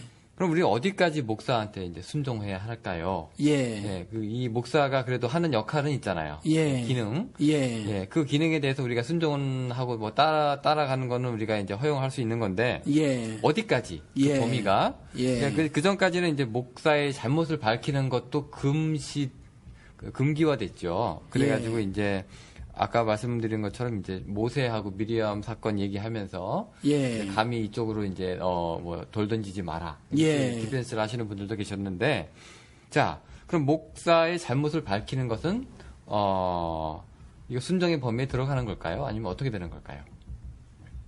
그러니까 목사의 잘못을 밝히는 것 같은 경우는 뭐 예를 들어서 또 아까 그 오정현 목사님 예. 거기 왜 그 공개해라. 예. 예산 그 공개해라. 예. 라고 이제 얘기한 거 못 믿겠다 이거죠. 예. 이거를 이제 기존 이제 그 권위적인 사람들 입장에서 보면은 불순종이다. 그렇죠. 우리 영역으로 들어오지 말라는 그런 얘기인데, 예. 이제 거기에 대해서 이제 밝히라고 떳떳하게 요구하는 것. 예. 이것은 이제 어떻게 보면 이게 목사한테 불순종이 될 수 있는데, 그렇죠. 이거 가능한 얘기죠. 그렇죠. 그러니까 잘못을 덮고 가는 거, 불의한 가운데 조직체를 그냥 유지하는 것을 하나님이 기뻐하시겠느냐라는 거죠. 우리 지금 이 방송에서 조용기 씨, 김홍도 씨, 그다음에 전병옥 씨, 오정현 씨가 정말 귀가 간지러울 정도로 많이 거론이 되는데, 전병옥 씨 얘기를 좀 하면은, 전병옥 씨가 자신이 피해를 입힌 그 어떤 여성에게 전화를 해서 그렇게 말을 했단 말이죠. 그래, 내가 잘못했다. 차라리 나를 죽여라. 그거 육성 들으셨는지 모르겠어요. 녹취록이 공개가 됐잖아요. 영훈 씨 들으셨어요? 저는 안 들어봤습니다. 들어보세요. 전병욱 씨가 이렇게 말을 한단 말이죠. 미안하다. 잘못했다. 나를 죽여라. 그래, 내가 죽일 놈이다. 이렇게 말을 해요. 그런데 까발리지는 말아라. 교회가 죽지 않냐? 교회는 어떡하란 말이냐? 이게 이제 한국 교계에서 전반적인 흐름이 아닌가, 한국 교계에. 그런데 이와 같은 엄청난 이 범죄를 숨기는 그것이 과연 하나님의 뜻이겠느냐라는 거죠. 그러니까 나를 죽이는 건 괜찮은데, 예. 교회는 건드리지 마라. 예. 이게 어떻게 보면 이게 분열되는 것 같지만 어떻게 보면 교묘하게 교회에 대해 숨는 것 같기도 하고. 그런데 이러한 것들에 대해서 예수 그리스도 우리 아시잖아요. 물론 그게 교회는 아니지만 어쨌든지 자신의 신앙 공동체라고 하는 유대인들 있잖아요. 유대인 신앙 공동체를 예수님은 가는 곳마다 부셔뜨리고, 특별히 유월절 제사에 다 모였던 그 예루살렘 교회는 아니지만 예루살렘 교회라고 그냥 편하게 말을 해보자고요. 그거를 다 회파시켜 버리셨다는 거죠. 왜요? 잘못됐으니까. 그렇죠? 잘못된 상태로 짠맛을 잃은 소금의 상태로 조직체가 그대로 유지되는 것이 하나님 뜻하고 무슨 관계가 있겠느냐라는 거예요. 그러니까 이런 것들은 굉장히 잘못된 말이고요. 그다음에 뭐 순종에 대해서 아까 그 말씀을 하셨는데 어디까지 순종해야 되는가? 영훈 씨는 어디까지 순종하고 싶으세요, 도대체? 글쎄요. 저는 뭐 제 나름대로 기준이 있기 때문에 예. 그 사람이 목사라고 해서 조금 더 높거나 뭐 낮거나 그렇게 하진 않습니다. 예. 근데 뭐 제 기준에 따라서 이제 뭐 가치를 뭐 평가를 해야 한다 할까요? 예. 아니 그러면 우리 지금 교인의 교인들은 제가 거꾸로 물어볼게요. 얼만큼 순종해야 할까요? 어디까지? 목사님한테? 예. 한번 제 답을 한번 줘보세요. 교인들에게 영훈 씨가. 그 뭐 케이스마다 다르겠지만 예. 제 생각에는 일단 이 사람들이 이 목사님 교회에 들어온 목적이 있을 거 아니에요. 예. 뭔가 다른 교회랑은 좀 다른 소리를 하신다. 마치 이 방송을 듣는 청취자분들처럼 그러면은 일단 그 말이 뭔지를 들을 의무라든가 그다음에 권리는 있는 거죠. 예, 들어보고 권리. 그러니까 예. 설교 말씀을 들어보는 건 순종이 아니잖아요. 근데 이제 그걸 막지 말고 예. 중간에 뭐 설교권을 뭐 방해한다거나 그거는 뭐 순종 차원이 아니라 그건 예의죠. 예의. 네. 뭐 예를 들어서 설교 시간이 아니라도 우리가 어떤 모임에 있고 연사가 있으면 중간에 안 나서죠. 저는 이렇게 말씀을 드리고 싶어요. 그건 뭐 순종 차원이 아닌 것으로 보이고 저는 목사에게 순종하지 말라. 아무것도 순종하지 말라. 전혀 하나도 순종하지 말라라는 말씀을 드리고 싶습니다. 그게 뭐든 간에 예, 그런데 다만 이제 조직체로서의 알게 모르게 수장이란 말이죠. 그런데 우리가 교회를 보면 예수 그리스도가 머리 되시고 우리는 지체 됐다고 하면서 살아있는 유기체라고 표현이 되어 있잖아요. 그런데 유기체인데 사실은 실질적으로는 겉모습은 조직체로서 모습을 가지고 있단 말이죠. 실질적으로는. 그러니까 이 조직체는요, 그리스도가 머리 대신 살아있는 유기체의 성격을 드러내야만 해요. 100%. 그렇지 않은 부분에 있어서는 하나도 따라가면 안 돼요. 그러니까 살아있는 그리스도가 머리 대신 유기체로서의 성격을 잃어버리거나 어기거나 하는 모습을 조직체인 교회가 버리면 그것에 대해서는 이탈하는 모습을 가져야 된다는 거죠. 혹은 아니면 그것에서 항거하는 모습을 가져야 하는 거죠. 근데 어찌됐거나 조직체 수장으로서 몇 케이스 그것에 대해서 성경적인 관점을 다 가질 수 없을 때도 있고 또 아니면 시간을 두고 일의 진행상을 봐야 할 때가 있어요. 그러니까 그런 정도는 순종이 아니라 일을 제대로 진행해 나가보고자 하는 어떤 의도에서 조화를 꾀할 수는 있어요. 이제 그렇죠? 단어를 바꾸시는 거네요. 그죠? 지금 그렇죠. 이제 순종이 아니라 예. 할머니로 단순히 무조건 추종해 나가는 것이 아니라 그 일의 올바른 결과를 도출해내기 위해서 올바른 신앙의 모습을 도출해내기 위해서 이런저런 방식을 취해보는 가운데 하나는 그냥 기다려보고 또 들어보고 하는 차원이지 순종은 아니라는 거죠. 그럼 그럴 때. 팔로워가 아니라 파트너입니까? 뭐 그럴 수도 있죠. 그렇게 말씀을 들을 수도 있죠. 그러면 이제 그런 쪽으로 영적인 권위는 이제 동등하고 그렇죠. 이제 기능의 차이는 있는데 이제 말씀을 전하는 사람이다. 그렇죠. 그래서 이런 조직체로서의 교회가 어떤 일을 결정할 때는 절대적으로 독단적으로 결정을 하면 안 된다는 거예요. 독단적으로 결정을 하면 안 되고 저는 민주적으로 결정을 해야 된다고 생각이 듭니다. 네, 오늘 이번 에피소드 처음 시작할 때 저희 주제가 이제 목사에게 순종하나 했는데 지금 이제 마지막 부분 질문에 대한 대답에서 목사님이 하나도 순종하지 말라. 예. 네, 이렇게 내려가지고 예. 네, 지금 제대로 잘 가고 있는 것 같은 느낌도 좀 드는데요. 이런 경우도 있어요. 솔직히 목사가 잘못된 성도를 좀 견책하는 부분도 있잖아요. 예. 네, 뭐 예를 들어서 엉뚱한 짓을 한다거나, 예. 네, 교회 돈에 손을 댄다거나, 예.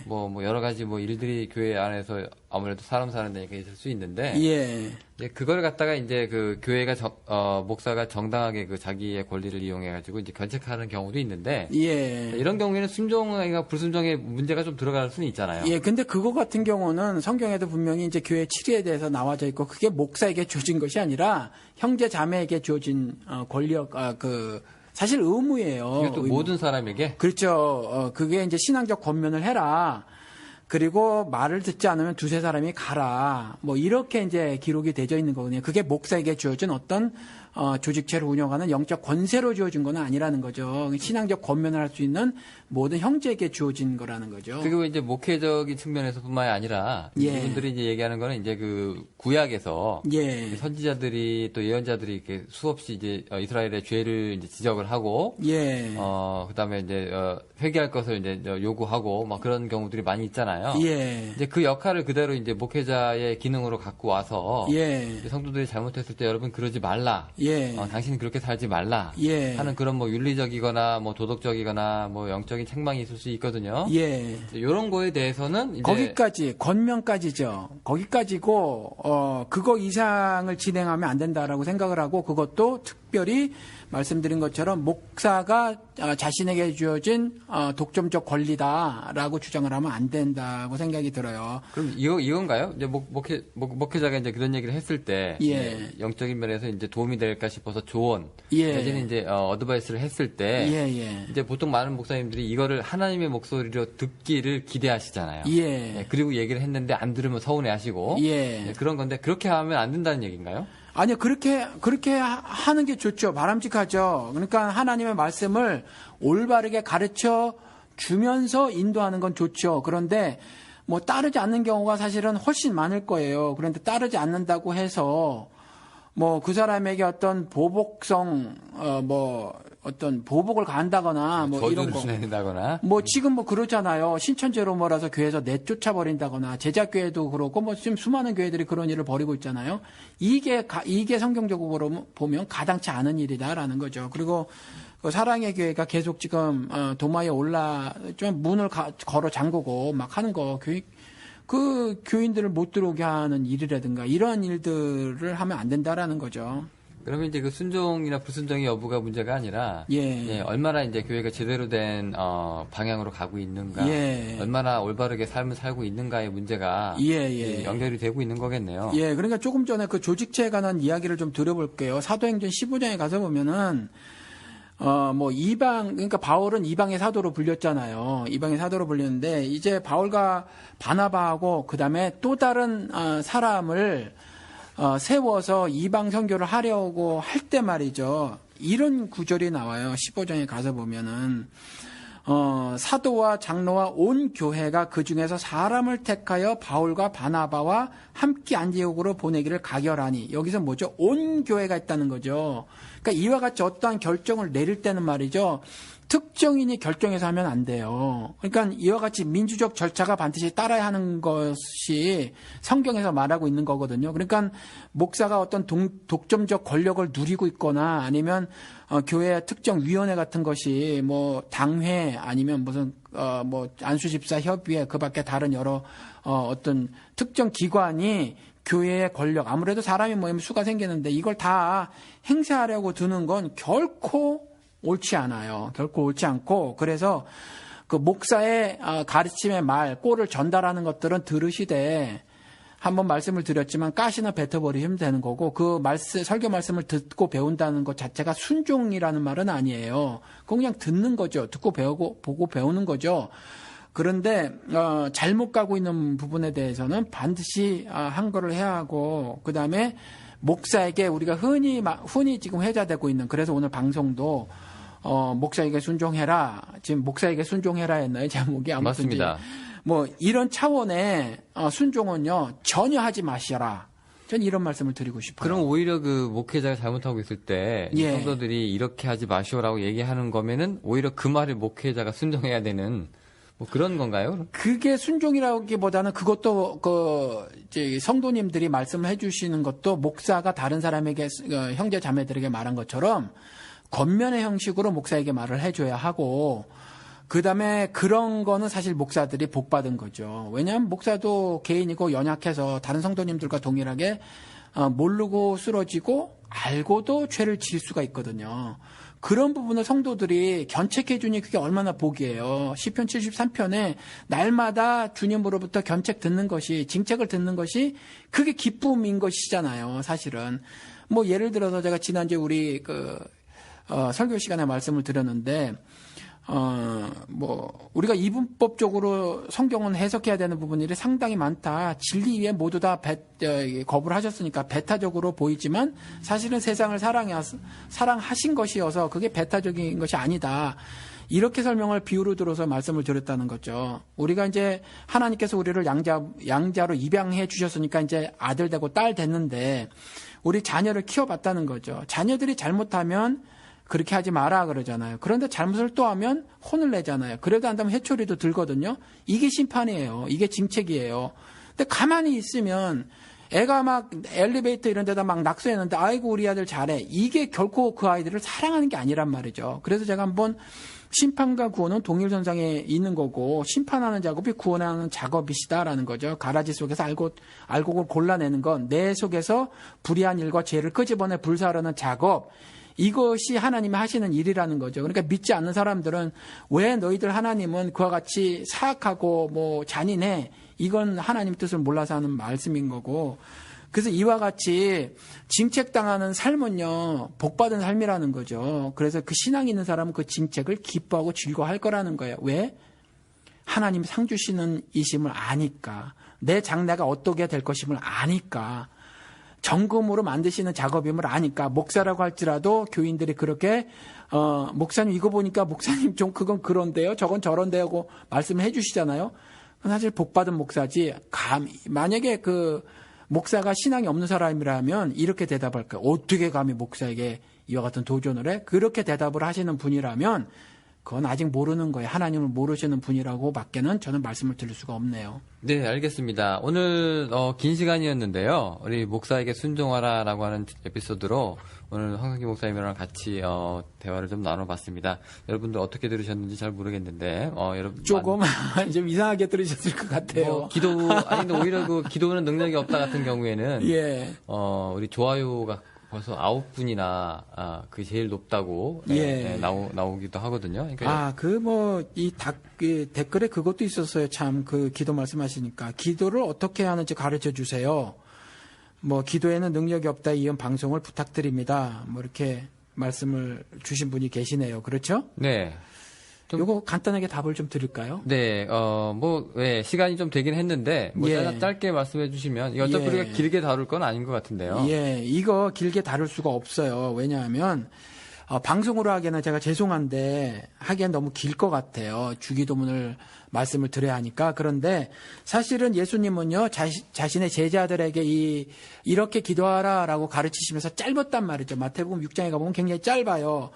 그렇다고 해서 저도 가보세요. 이렇게 짧은데요. 간단하고 명료합니다. 이렇게 말씀드릴 수가 없어요. 왜냐하면 저도 마태복음에 나와 있는 그 주기도문이라고 하는 거 제자들에게 가르쳐 주신 그 기도를 보고 여전히 이전에는 기복신앙의 기도를 했었거든요. 그러니까 아마 이 댓글을 달아주신 분 역시도 이와 같은 답답증, 뭔가 내가 하고 있는 기도가 올바른 기도 같지가 않아. 그래서 어떻게 기도했으면 좋을까? 우리가 기도에는 능력이 없다고 말한 것이 그런 취지로 말을 한 방송을 한 거잖아요. 그래서 아마 이 말씀을 하신 것 같은데, 그래서 저 같은 경우는 이제 책무를 느끼는 것이 자세하게 말씀을 드려야 하지만 이것이 방송으로는 너무 길게 될 것 같아서 방송으로는 제가 약속을 드릴 수가 없고요.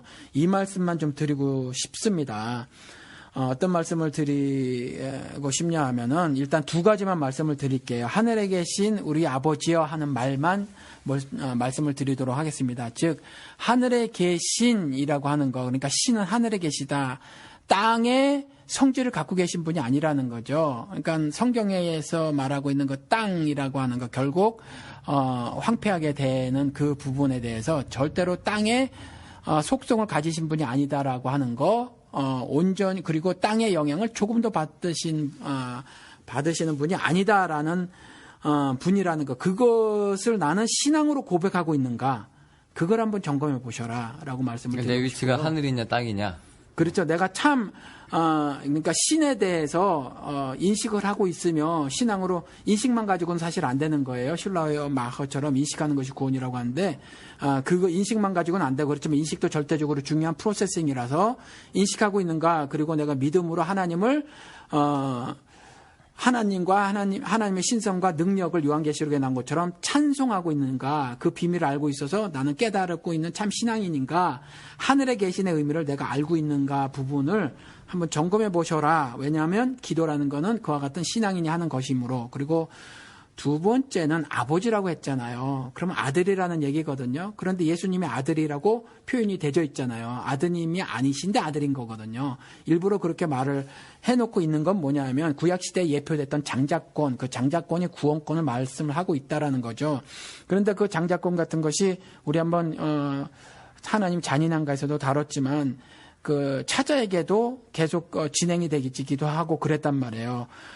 그런데 이 장자권은 뭐냐 하면, 그, firstborn 영어에서 이렇게 써져 있는데, 가장 먼저 난 자라는 거거든요. 가장 먼저 난 자가 장자잖아요. 그런데 그리스도가 가지고 있었던 장자권은 뭐냐 하면, 구약에 예표됐던 장자권이 죽은 자 가운데서 가장 먼저 난 자, 즉, 부활된 자거든요.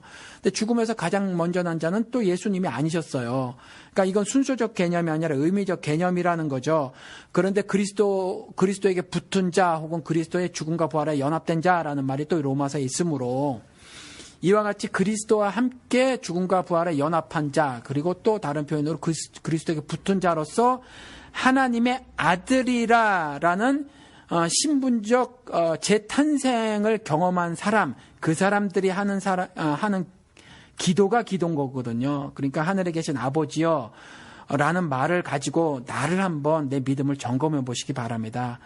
그래야 내가 기도를 드릴 수가 있는 거예요. 예수님께서 가르쳐 주신 기도를 드릴 수가 있는 거지, 이와 같이 신앙에 대해서 내가 신앙인인가 아닌가를 잘 확신이 서 있지 않은 상태에서 그냥 세속적인 어떤 내 욕심들, 탐욕들을 줄줄이 나열하는 것은 절대로 기도가 아니므로 그렇게 좀 아셨으면 좋겠고요. 그래서 이렇게 어떻게 기도해야 하는지는 너무 말이 많아질 것 같아서 방송으로는 제가 좀 하지 않고 지금 출석하고 있는 교회 목사님께 여쭤보시고 또 그 밖에 많은 참고 서적들을 뒤져보셔서 배우시기를 부탁을 드립니다.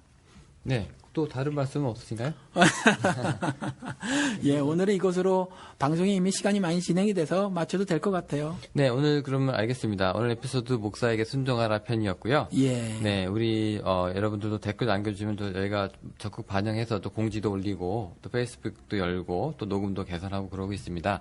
여러분들 많은 청취 부탁드리고요. 항상 감사하게 생각하고 있습니다. 예. 여러분 안녕히 계십시오. 예, 안녕히 계십시오. 네, 목사님 감사합니다. 감사합니다.